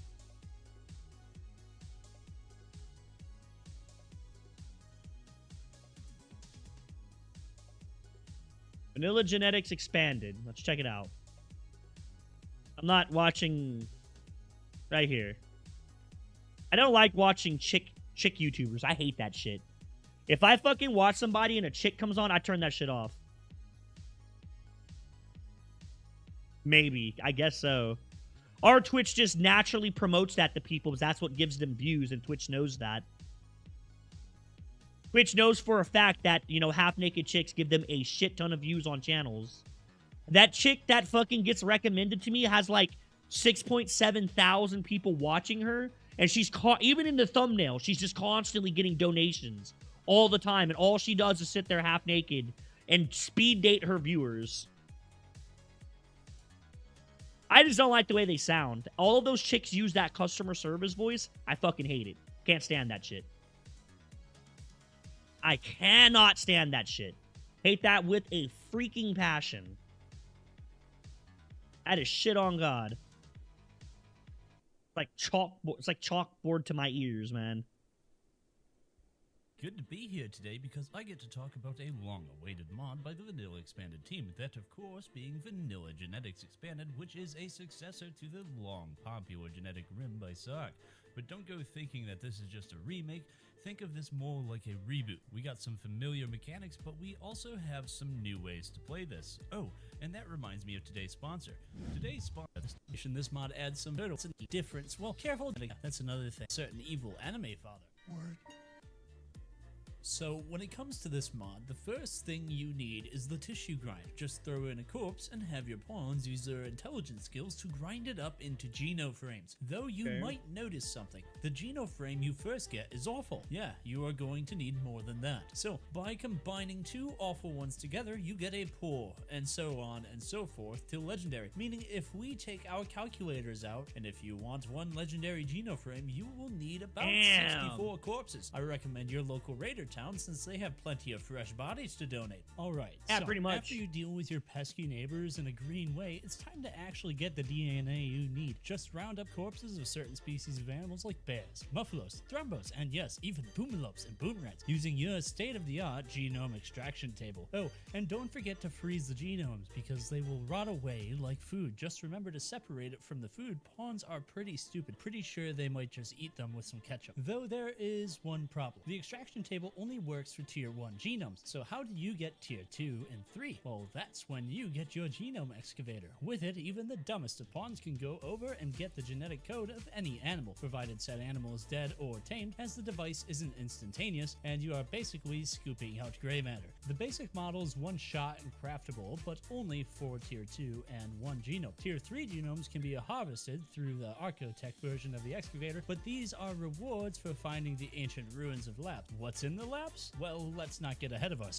Okay, wait. Hold up, Exius. I'm a little confused. So, what do these give you? More than that. So, by combining two awful ones together, you get a poor, and so on and so forth till legendary. Meaning, if we take our calculators out, and if you want one legendary Geno frame, you will need about 64 corpses. I recommend your local... What am I getting from this one? Intelligence skills to grind it up into Geno frames. Though you might notice something. Geno the frames. Frame you first get is okay, so that gives Geno frames. pretty stupid. Pretty sure they might just eat them with some ketchup. Though there is one problem. The extraction table only works for tier 1 genomes. So how do you... So that one gives you frames, and this one gives you genomes. Get tier What the 2 fuck? and- Okay. What's in the labs? Well, let's not get ahead Oh, of I ourselves. wasn't. I don't Now need to it's finish that. I time needed to for know the what he fun was part, talking about to begin cooking with. up your affronts to God. All you need are 2 genomes, one to be a dormant trait and the other recessive. The genomes and finally your very own genomorpher and electro room, which you can find at your local supermarket next to the antique grain warheads. This is also where you now will get to work creating your new abomination, as seen here. First, you set up your 2 genomes, as mentioned before. One is dormant and the other is recessive. This will affect the creature type. For example, take a chicken and a muffalo. If the chicken is dormant, you get a chicken muffalo, which is smaller, tiny thing, as opposed to a muffalo chicken, so get your order right. Next, put in the Geno frame. The quality of the frame will be important as it affects stability. There is always a chance of a mess up, like the recessive gene being dominant. Okay, so the genes are what makes them. The Geno frame is what decides how the chance of it actually... So you need frames to give it a higher chance of success. And the failure outcome is whatever that is. What the fuck is that thing? Or you know something really bad comes out here. Remember the monster in a vat we mentioned earlier? That's what can come out if something... So if you fuck up, These things. It's Oh, horribly, terribly wrong. We will go over that in another segment back on this subject. After you set up the genome and maybe include the optional craftable or buyable boosters to help with your goals like stability, and after 3 days you got a little orb of DNA that you can put into the electro room and cook up your final creation. Alright, now let's talk about how things can possibly go wrong. So what are things that can go wrong during this process? Well, many people back with Genetic Grim will remember the abhorrent flesh beast that might appear when you have a failure, doing nothing but making a mess and pretty much begging to be put out of their misery. Though now we got a few new mistakes of nature, like the fleshling, which isn't a threat at all. In fact, it will spend what little life it has trying to nuzzle and feel important, or it will die. Yeah, sounds familiar. On the opposite spectrum, we have the flesh monstrosity, which as you saw before is a pile of muscle and anger that will die on its own, but with every kill it gets its will increased, prolonging its own life, in other words. Finally, something far worse. If things go really wrong, you get Oh the my flesh growth, God. aka cancer on steroids, with cancer of their own. You will get a fast-growing goop that will not die by conventional means. There is only one way to take it out: fire. You are going to need to go full colonial marines on this one, more so with them spawning flesh flies that are a pain to hit. You never want to go this far. Give me the flesh golem any day. Next are the health issues that so you have to kill that thing before it evolves into whatever the fuck that was. So this mod's actually a lot more layers than I thought it was. I thought it was literally just make the creature, get going. There's actual like full-on super bad negatives for failing. I'm a little worried about this that can mod come now. out with this due to age. Since their DNA is unstable, when a hybrid gets to the end of their lifespan, they will develop health issues that cannot be cured, only mitigated. We have muscle necrosis, which can turn into damage at random parts of day until death. Tuberculosis, which is of course lung damage. Animal abasia, with paralyzed legs and eventually non-functioning everything, leading to death. Sog syndrome, which makes animals crave nothing but human flesh. A slow death for carnivores that run out of flesh, and for herbivores, they will eat everything they can but vomit out. And for this one, there is no tending. I recommend the old Yeller approach for this one, sadly. Finally, Greater Scaria, which is like Scaria, only it's a permanent manhunter and a 100% chance of rotting. Oh, and they don't need to eat or sleep during the 5-day rampage. This also is something present during any abandoned labs quests, as old hybrids will be around, and the Wandering Monstrosity event is there too. So what else is there? Well, there is of course the aforementioned abandoned lab quest, where you can find anything from geno boosters to genomes and even special lab parts that allow you to create the ultimate monstrosity. There are also the Paragon hybrids, where fusing 2 genomes of the same type together with added risk of failure can have you create the ultimate creature. Oh, and speaking of Paragon hybrids, if you find an abandoned lab, you might want to bring the Paragons with you. You might find something to enhance them. There is of course orbital genetic traders to help with getting key items for making your hybrids, the many different bionics you can make for both humans and animals alike, which by the way are leveled based on the level of the genoframe, so keep that in mind. Finally, of course, there is the mod support. Yeah, if you include vanilla expanded insectoids, you can make the bioengineering lab for all your insectoid needs. There is Dinosauria, alpha animals, rimbees, megafauna, and of course cosmic horrors for all your bioengineering needs. I am So we have alpha and megafauna. so happy that the tradition of mod support with each other is alive and well, and given how vanilla expanded framework is, I won't be surprised if more support comes in. Me, I just want a mod for a Paragon chinchilla to slaughter my enemies.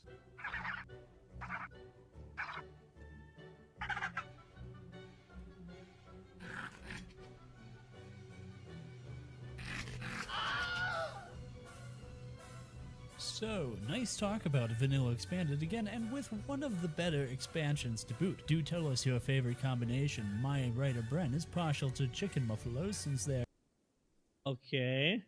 cute and adorable. I'm inclined to agree on that. And of course, we have to thank our Patreons, because without them, well, I'd have to go raiding. All right.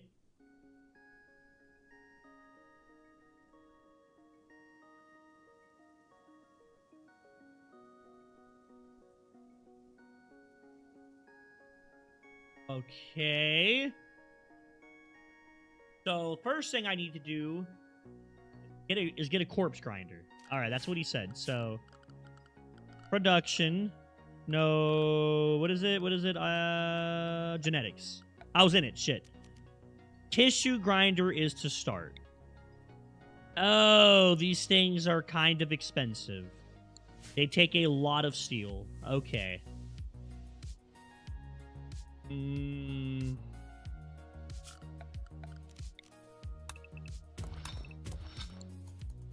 Go ahead and mine some steel then.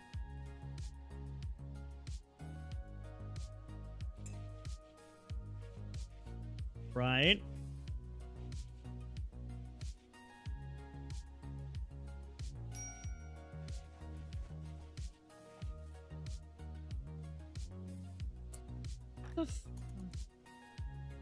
Got a little bit of steel mine. So we need to get some steel. Gives us time to get some more animals trained, so I'm not too upset. We do want to get all of our animals ready to do the fighting and shit that we're going to need them to do. What are you? You are a crafting and animals person, but you don't do taming because you're a crafter. That sucks. You're actually really solid at mining, it seems, which is really good for us. Okay, there's some steel coming in. So, genetics, tissue grinder. Get one of these up. I guess I'm just gonna go kill something and let somebody grind it out? I don't fucking know. Do we have anybody tamed that's new? No. You're 3 out of 9, 5 out of 9, 3 out of 9. Fuck. It's going, though. It's going. Our animal person's up to 14.5. Let's go. Party.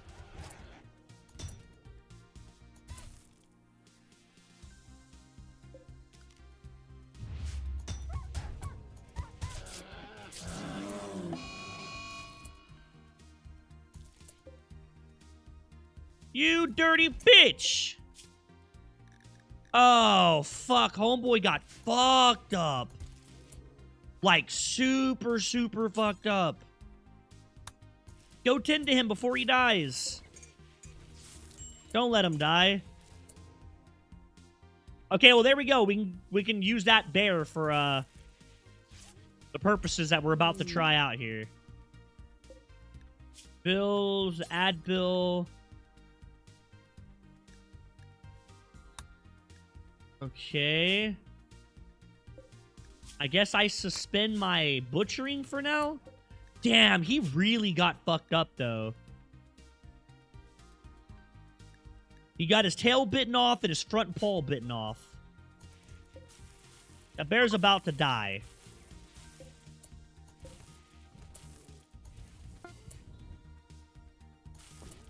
Okay.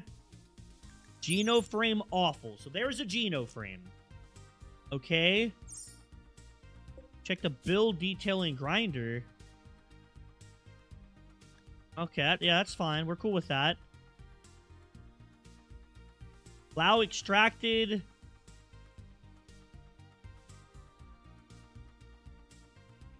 We don't have any hybrids yet.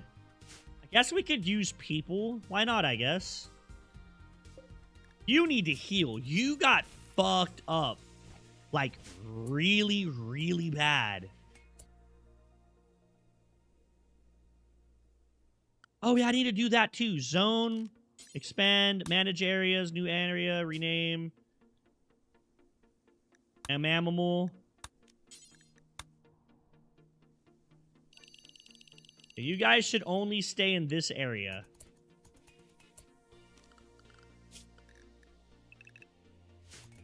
That way, if we get raided, we're here. Now I need more bodies. We gotta go kill more shit and grind it up. Here we go. Orders. Kill. Are you guys able to break? Okay, they can. Badass.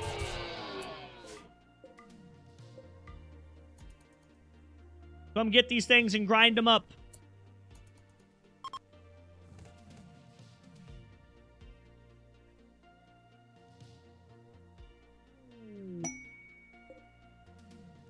Okay, allow that. Start grinding these up now.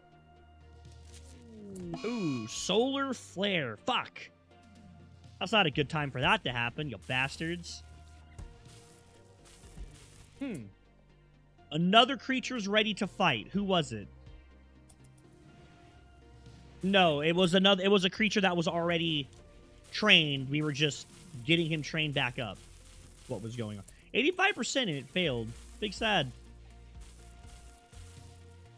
Big time sad, actually. Okay, someone get over here and start grinding down these corpses for me.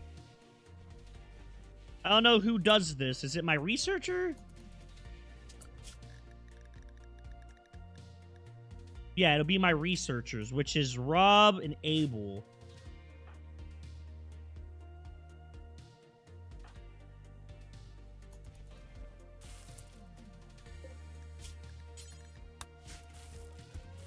You know, fuck, who does it? Just grind me these down so we can get these bad bitches.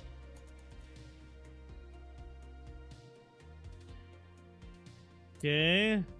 Anything new tamed? Oh, man, you really... Oh, I did. I got the Mega Sloths ready now. You should be almost ready then. No, you keep getting failed. Damn, that sucks.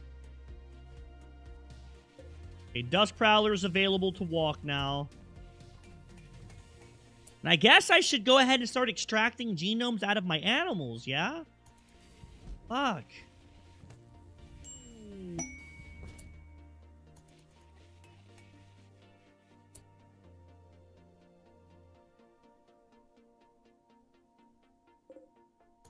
We have 5 of those. What else was it? Genetics. Genome extractor.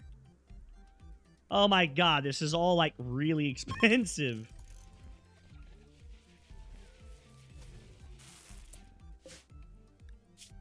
Okay. Oh, bruh.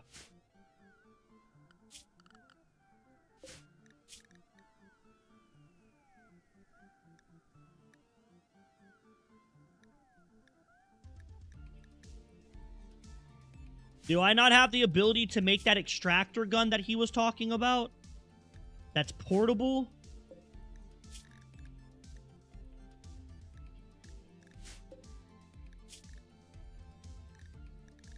Ah, fuck.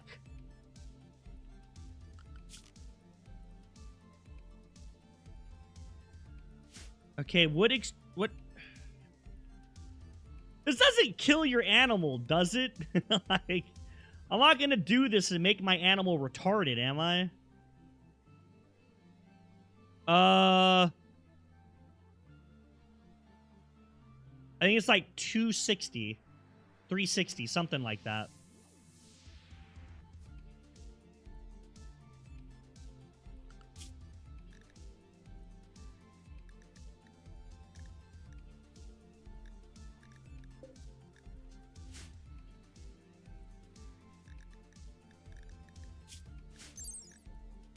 Ursine genome.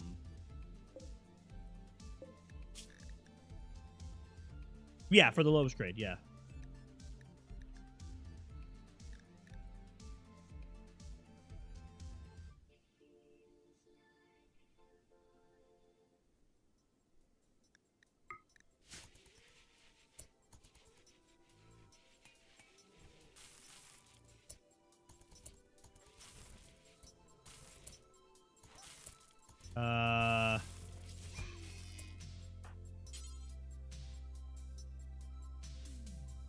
Missing one ingredient.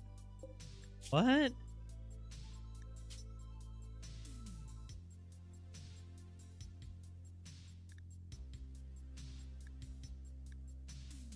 How do you...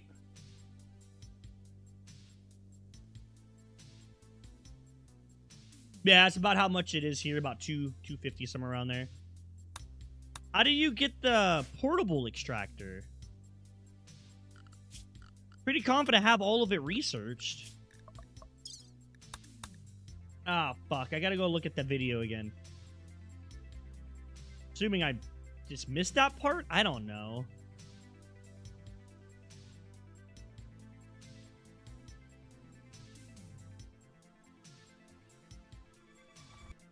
ourselves. Lecture room, which you can find at your local site. For example, take a chicken and a muffalo problem. The extraction table only rents using your state-of-the-art genome extraction table. Oh, and don't forget to freeze the genomes because they will rot away like food. Just remember to separate it from the food. Pawns are pretty stupid. Pretty sure they might just eat them with some ketchup. Though there is one problem. The extraction table only works for tier 1 genomes. So how do you get tiered? There's one problem. Remember to separate it from How the the food. fuck do you get Pawns that are thing? Pretty stupid. Pretty sure they might just eat them with some ketchup. Though there is one Genome excavator.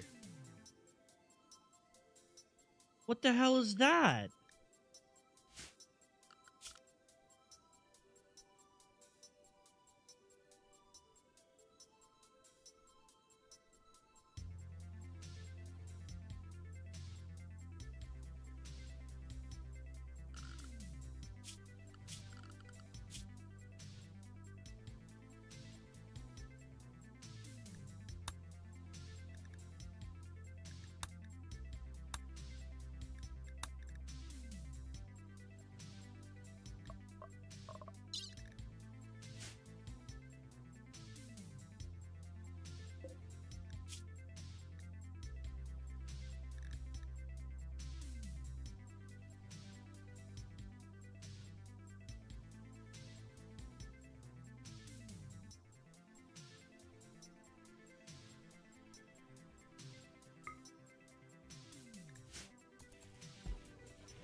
He was able to do it with a tamed animal.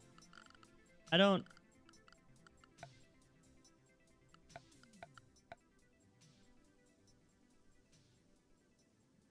It kills the animal? Oh, fuck.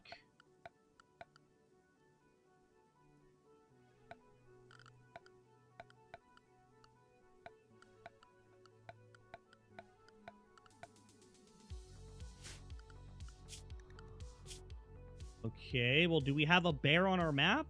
Other than the one that we just murdered? No. Huh.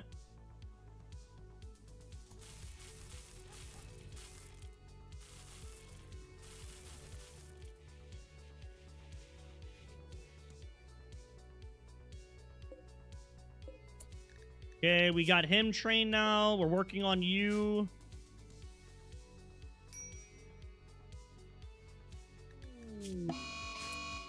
Ooh, cold snap, huh?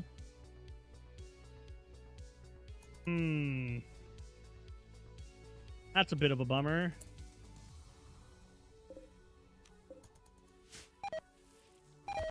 Yeah, everything's gonna die.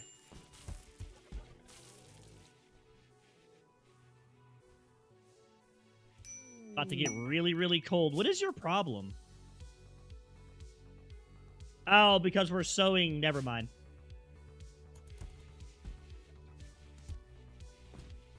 Right. Well, I'd like to try this Geno thing out, so...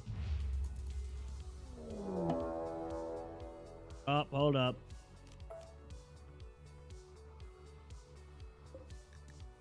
Angel, how much damage do you guys do? Not too terribly much.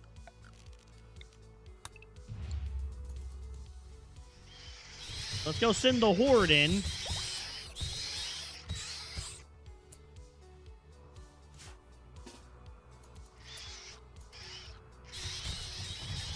Run, Jed, run! Oh my god! Holy fuck!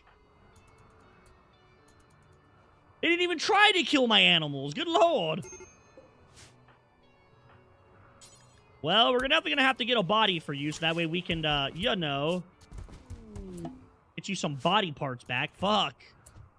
Ooh, it's getting really cold in here. I didn't think, you guys' clothes would be good enough, but I guess not. Oh, you don't have dusters on. I'm a dumbass. I haven't even done dusters yet. Definitely be a problem here.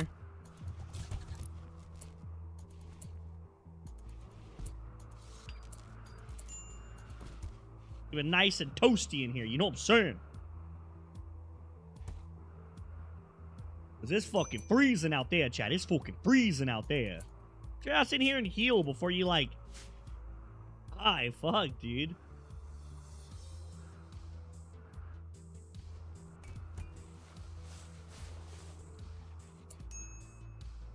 That was a lot of these guys dead. Don't really know if I want these guys' stuff.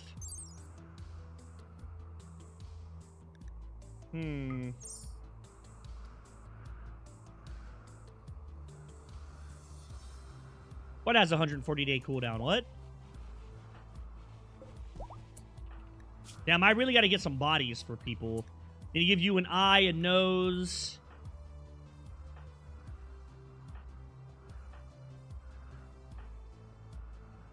Give you an arm.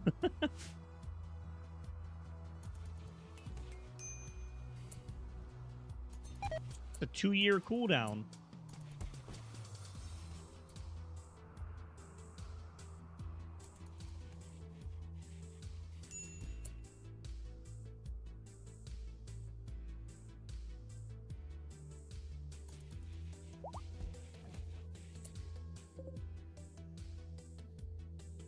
You know what? Go ahead and...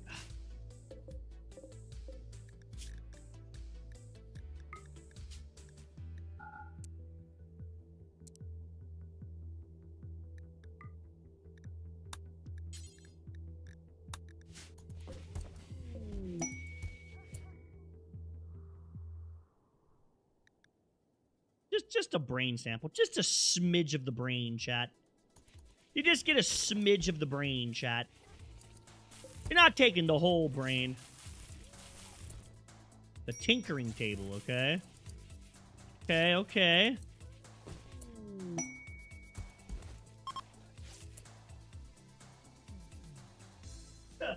Oh, cold snap's over. Let's go.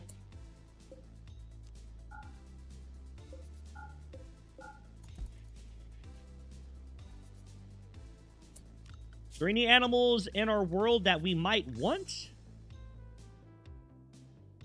Oh, look, another warg. He's a female. I need that. If I want to breed wargs, I need that one. Huh.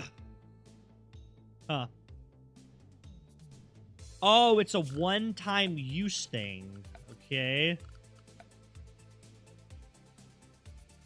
Where's the tinker tape? This thing is the tinker tape. That takes 2 advanced components. Oh, wow. Ooh, I don't have any of those right now, actually. Fuck. I think I have 1 advanced component, I believe. No, I didn't get it. It exploded.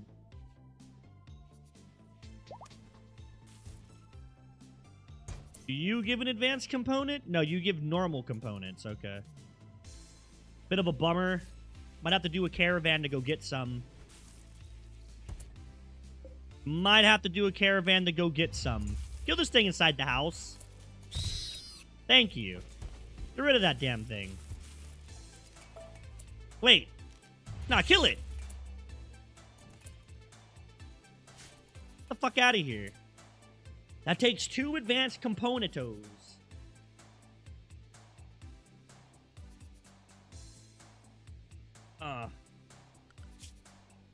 Well, I guess it's time to get a,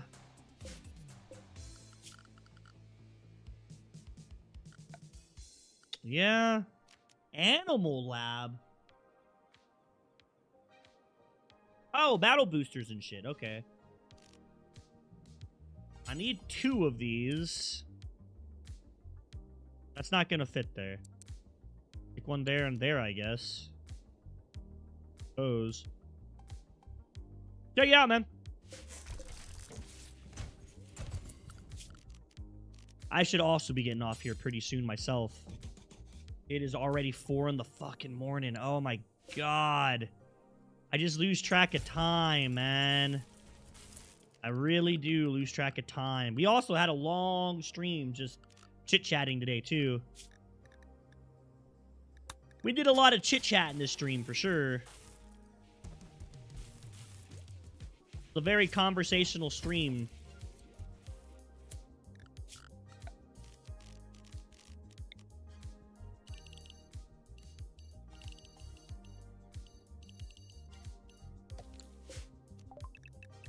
Now that we got 2 of you, you guys should be able to plant this, right?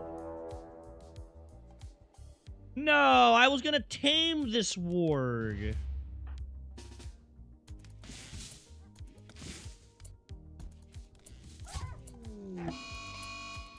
Oh, man. Well, genetic information it is for you, dog. I don't know. What information do you give? Canine genome. Okay, bills. Extract canine genome. As soon as you die.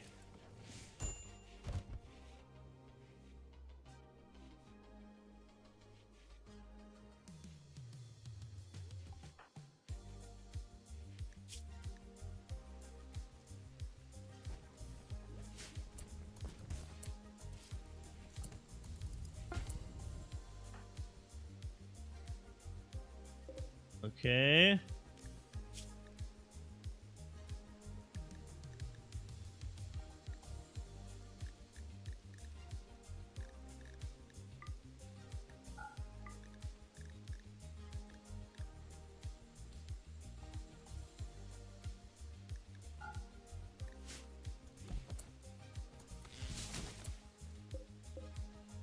Okay, it's frozen and won't spoil.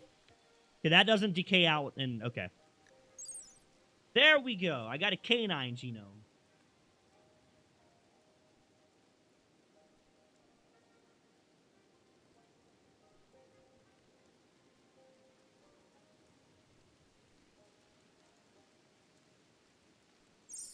Okay.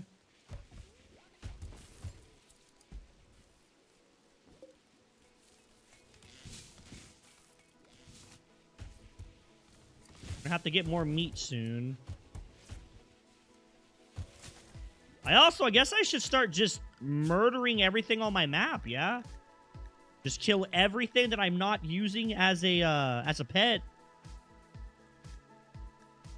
That'll be for tomorrow. I gotta get off and go to bed. It's fucking 4 in the morning, man. Like, that'll be a stream for tomorrow. This stream, we spent like 3 hours just talking about space and shit, so.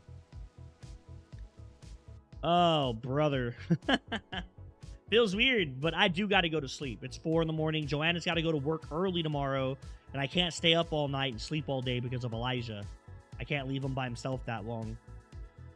Gotta get up and do daddy stuff in the morning, which is gonna be like in like 5 hours, so a little less than 5 hours probably. But all right, everybody. Normally we can watch a video before we go. We normally watch a video before the end of the stream. So anyone have any video suggestions for the end of the stream?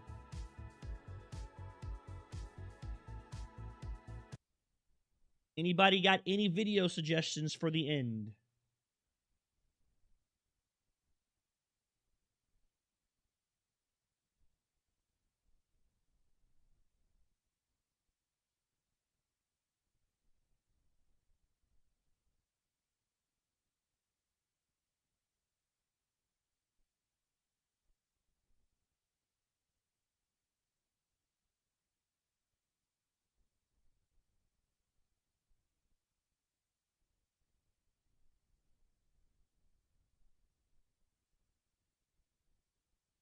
Going once.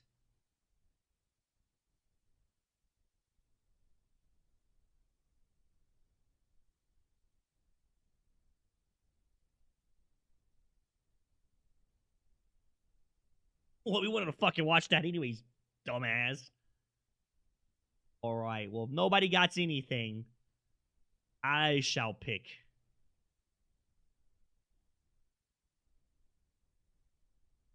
I shall pick. There was a video in my feed earlier that I wanted to watch. It looked really fun. It was from that dude who does really good, like, goofy-ass animations. Not him.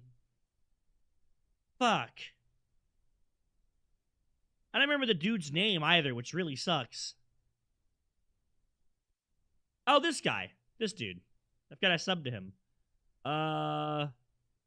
There we go. Two-man Riz. Levels of friendships. I mean, you could have known your homie since you were 2 years old. You could have lived together. I mean, you could have survived the whole zombie apocalypse together. Fuck? But Okay. shit, the truth is, you haven't truly experienced brotherhood until you and your homie have participated in a two-man mission. Like, just look at Kobe and Shaq, man. That type of chemistry can only be achieved by running a two-man. Shit, I bet these motherfuckers were running two-mans every night. And you already know Kobe was laying down that Mamba mentality while Shaq had his girl O'Nealin. But for those of you who may be wondering, Chains, what the hell is a two-man mission? Well, I'm glad you asked. It's quite simple, really. It's when you're gonna link with a girl, but you bring your homie and she brings her homie. And what this does is it sets an environment when you and your homie can dribble, pass, alley-oop, and ideally dunk that shit. Now, don't get me wrong, it's simple, but not easy. I remember my first two-man mission like it was yesterday. It took place when I was in grade 7. And it started when my friend Joe hit me up like, yo, bro, I'm going to this girl Sophie's house and her friend Ava's there. You trying to pull up? And I was like, am I trying to pull up?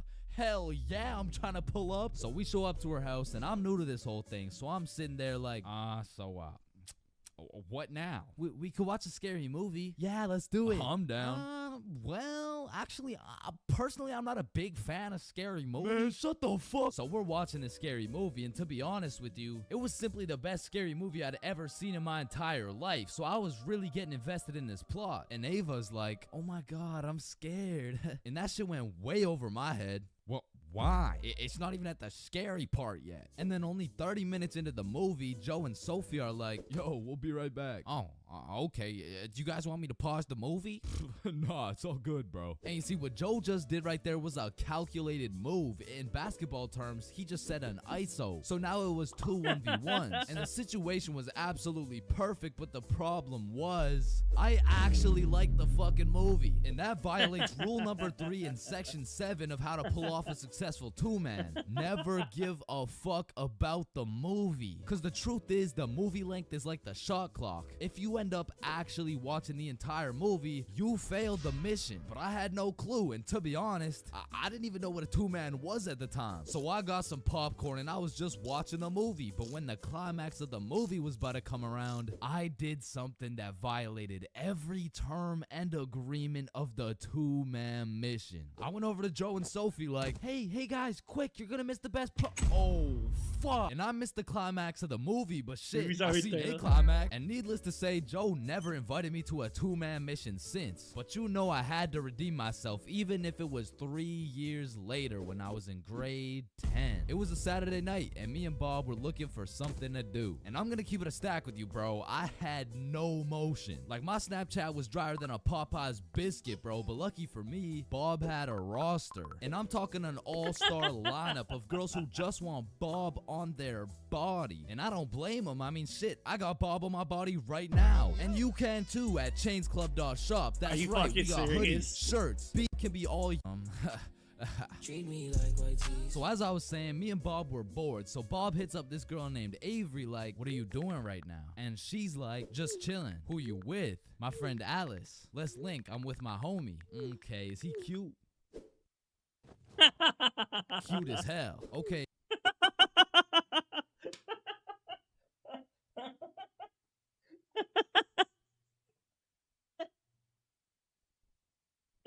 Bro. Okay, is he cute?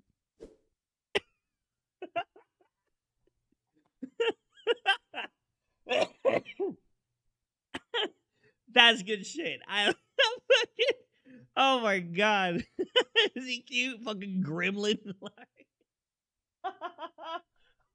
Oh hell yeah, bro. Oh hell yeah. He's a fucking adorable. Dude looks like a foot. Hell yeah, bro.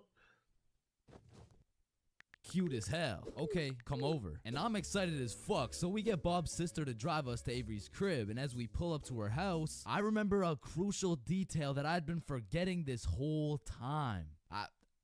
I was scared of the hoes, bruh. And as we walked up to her door, I was starting to get flashbacks of me and Joe's two-man, where Joe tossed up an alley-oop for both of us, and I blocked his shot, metaphorically and literally. And as I'm psyching myself up, Bob calls Avery to tell her we're here, and she's like, so, my parents are asleep, so you're gonna have to come in through my window.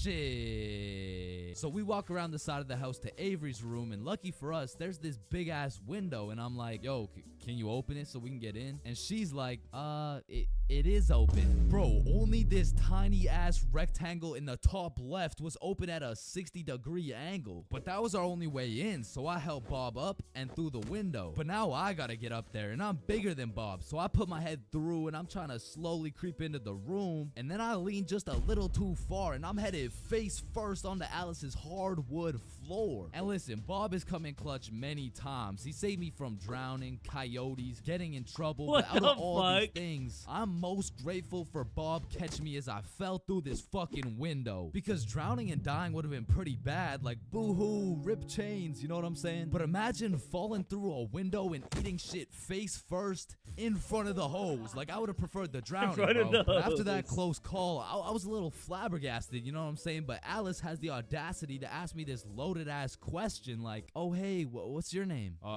Me? Yeah, you. It's the name's for real. Chains for real. Nice to meet you, Mr. Frill. I'm Alice. And so we all just started talking and shit, but I keep noticing Alice was getting a bunch of text messages. And I remember thinking it was probably her mom or something, so I shrugged that shit off and I'm like, yo, we should watch a movie. Yeah, we should. God, yeah. And I wasn't about to make the same mistake I made last time. So I found the most dog shit horror movie on the face of Netflix and threw that shit on. And man, that shit was ass. In fact, it was so ass that we just started cuddling and shit. Like, what else was there to do? But now that we were close, I could feel the vibrations of Alice's phone getting a call, so she's like, 1 second, I'll be right back. And I wasn't trying to eavesdrop, but I could low-key hear what she was saying through the door. I'm just at Avery's house. We're watching a movie. Oh my god, okay, that's fine.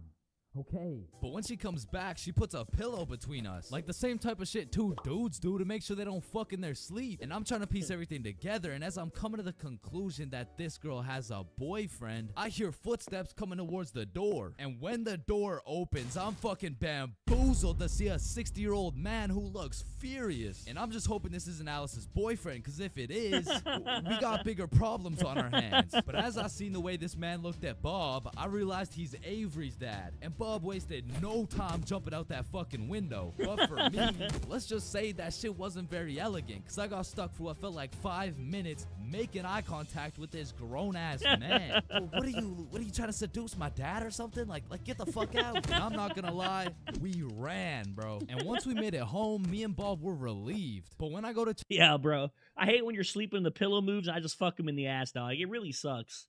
Like, man, it's just a horrible situation to be in. check my phone, I got a little notification on Snapchat, and I'm expecting it to be Alice or maybe even Team Snapchat or something, I don't know. But I sure as hell wasn't expecting it to be a motherfucker named Ryan Donaldson. And Ryan must have woke up on the wrong side of the bed this morning, because he's like, what the fuck did you do, dude? So I hit him back with a, who dis? And he's like, Ryan Donaldson. Yeah, no, I can see your username, bruh, but I have no clue who you are. I'm Alice's boyfriend, bitch. And Ryan got his shit hit with an instant block, bro. And so the moral of the story is, if you're gonna...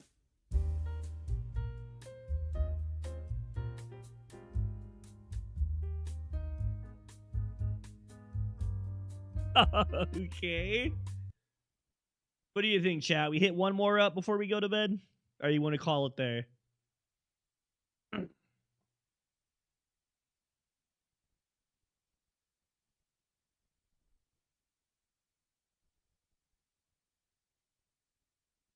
Hit one more up. Let's do oh,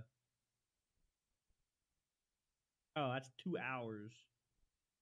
Not doing that. Halloween is the spookiest time of the year. Everywhere you look, it's vampires, killer clowns.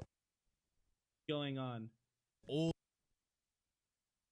How the fuck am I buffer? Did my internet die? I should not be buffering.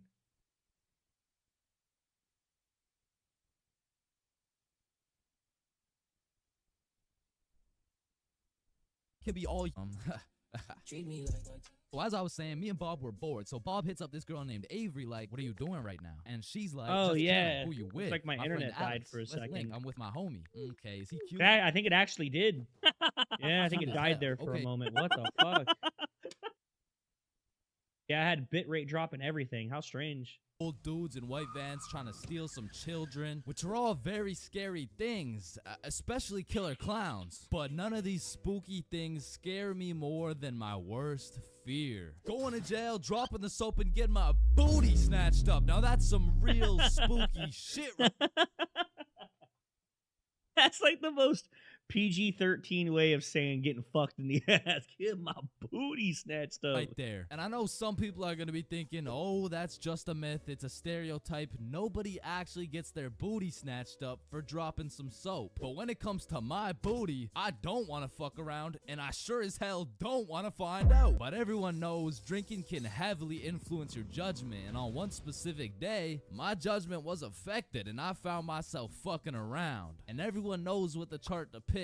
The more you fuck around, the more you find out. This story takes place in grade 10. It was a crisp Halloween night. The houses were decorated, the leaves had fallen, and the jackos were lanterned. And as me and Billy walked down to the homie Bob's crib, we could pretty much smell that Halloween spirit. And when we knocked on Bob's door, we were surprised the homie Bob didn't open the door. It was Bob the Builder. Dude was fully suited up from head to toe. And when me and Billy seen that, we already knew we needed some costumes. So we go to Bob's closet and come out absolutely dripping into Mario and Luigi costumes, mustache and everything. But now that we undeniably had that shit on, we still had yet to find something to do. But lucky for us, the night was still young, so we got to brainstorming. Alright, it's Halloween, bro. We gotta do something. Yeah, let's go find a party. Bet, let me check where they're at.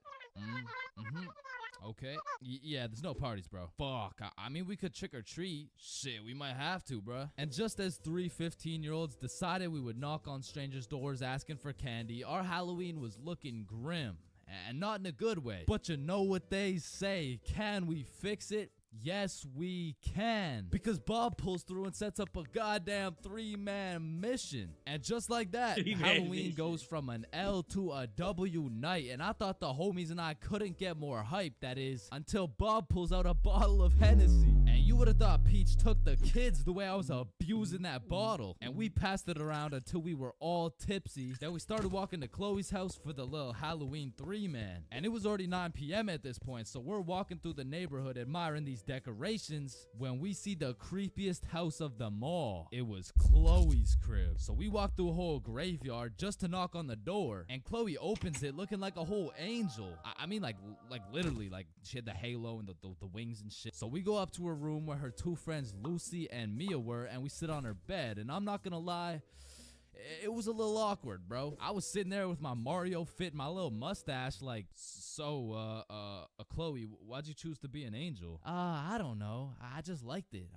Why'd you choose to be Mario? Shit, you know, Mamma Mia, am I right?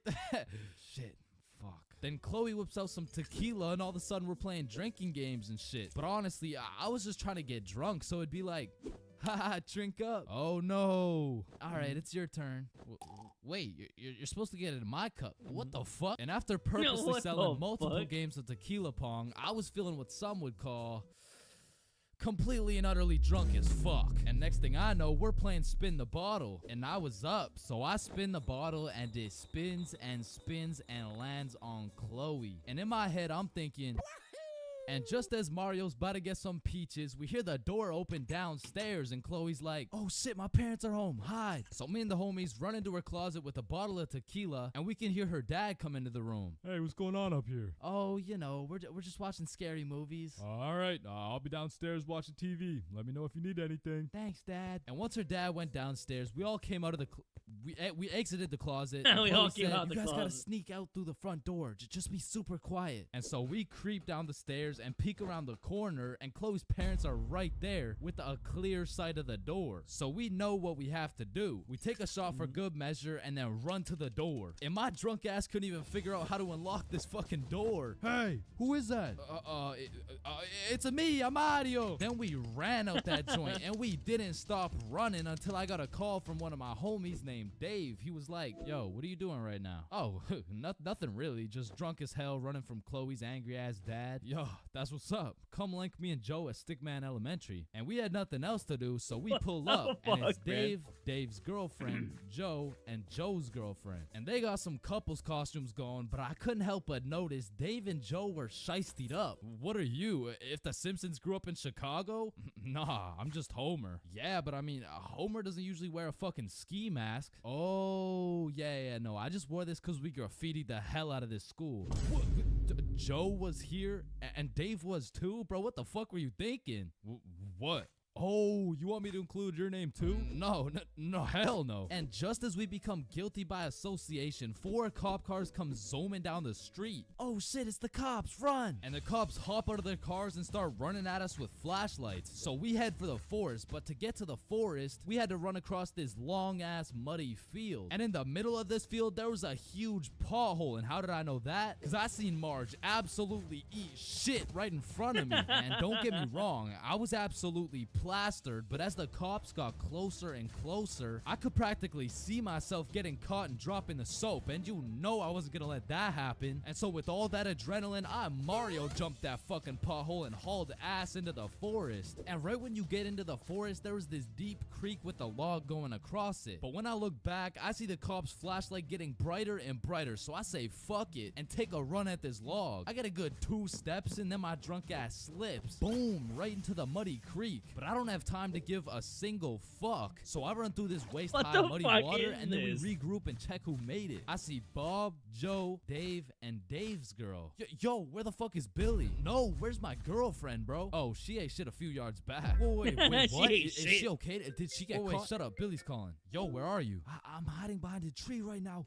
In the middle of the field. The cops are looking for me. I bet we're coming. I gotta go. Fuck no, bro. If you go, you're gonna get caught. Listen, bro, I have to. He's the Luigi to my Mario. So I go back in to save Billy, and my main man Bob comes with me. So we get to the edge of the forest and see Billy absolutely shitting his pants trying to hide from these cops, but they keep getting closer and closer. So Bob turns on his flashlight and both cops look at him. He's right there. Get over here. And while the cops were looking for Bob, me and Billy both run for the street, and we ran and ran, but once we were at least 5 blocks away, we text Bob like, bro, we both made it, are you good? And Bob's like, so Bob makes it out of the forest and we all link up. And we take a moment to appreciate the fact that none of us went to jail, and more importantly, none of us got our booty snatched up. And after our moment of appreciation, we were like, yo, maybe we should have just went trick-or-treating. Yeah, bro, some Reese's Pieces would hit right now. I mean, it's not too late to buy some candy. So we all go to the store and cop the biggest packs of candy. Motherfucker walked in with a bottle of Hennessy. We walked back to Bob's crib and enjoyed the rest of our night while fucking up. Bob's the fucking goat, candy. Bro.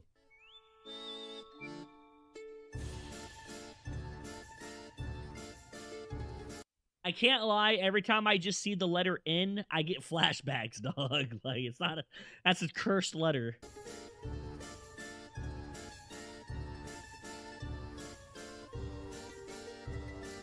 All right. There we go, chap. That's what we're gonna call it right there. Thank you all for chilling. We had a fun conversation tonight about space and asteroids and ice ages and extinctions and different life on different planets and theoretical possible engines and shit. So, but for now, I'm gonna hit the sack. Thank you all for being here. Hope to see you guys again. If I don't see you guys ever again, have a fantastic life. You're fucking awesome. Peace out. Mwah.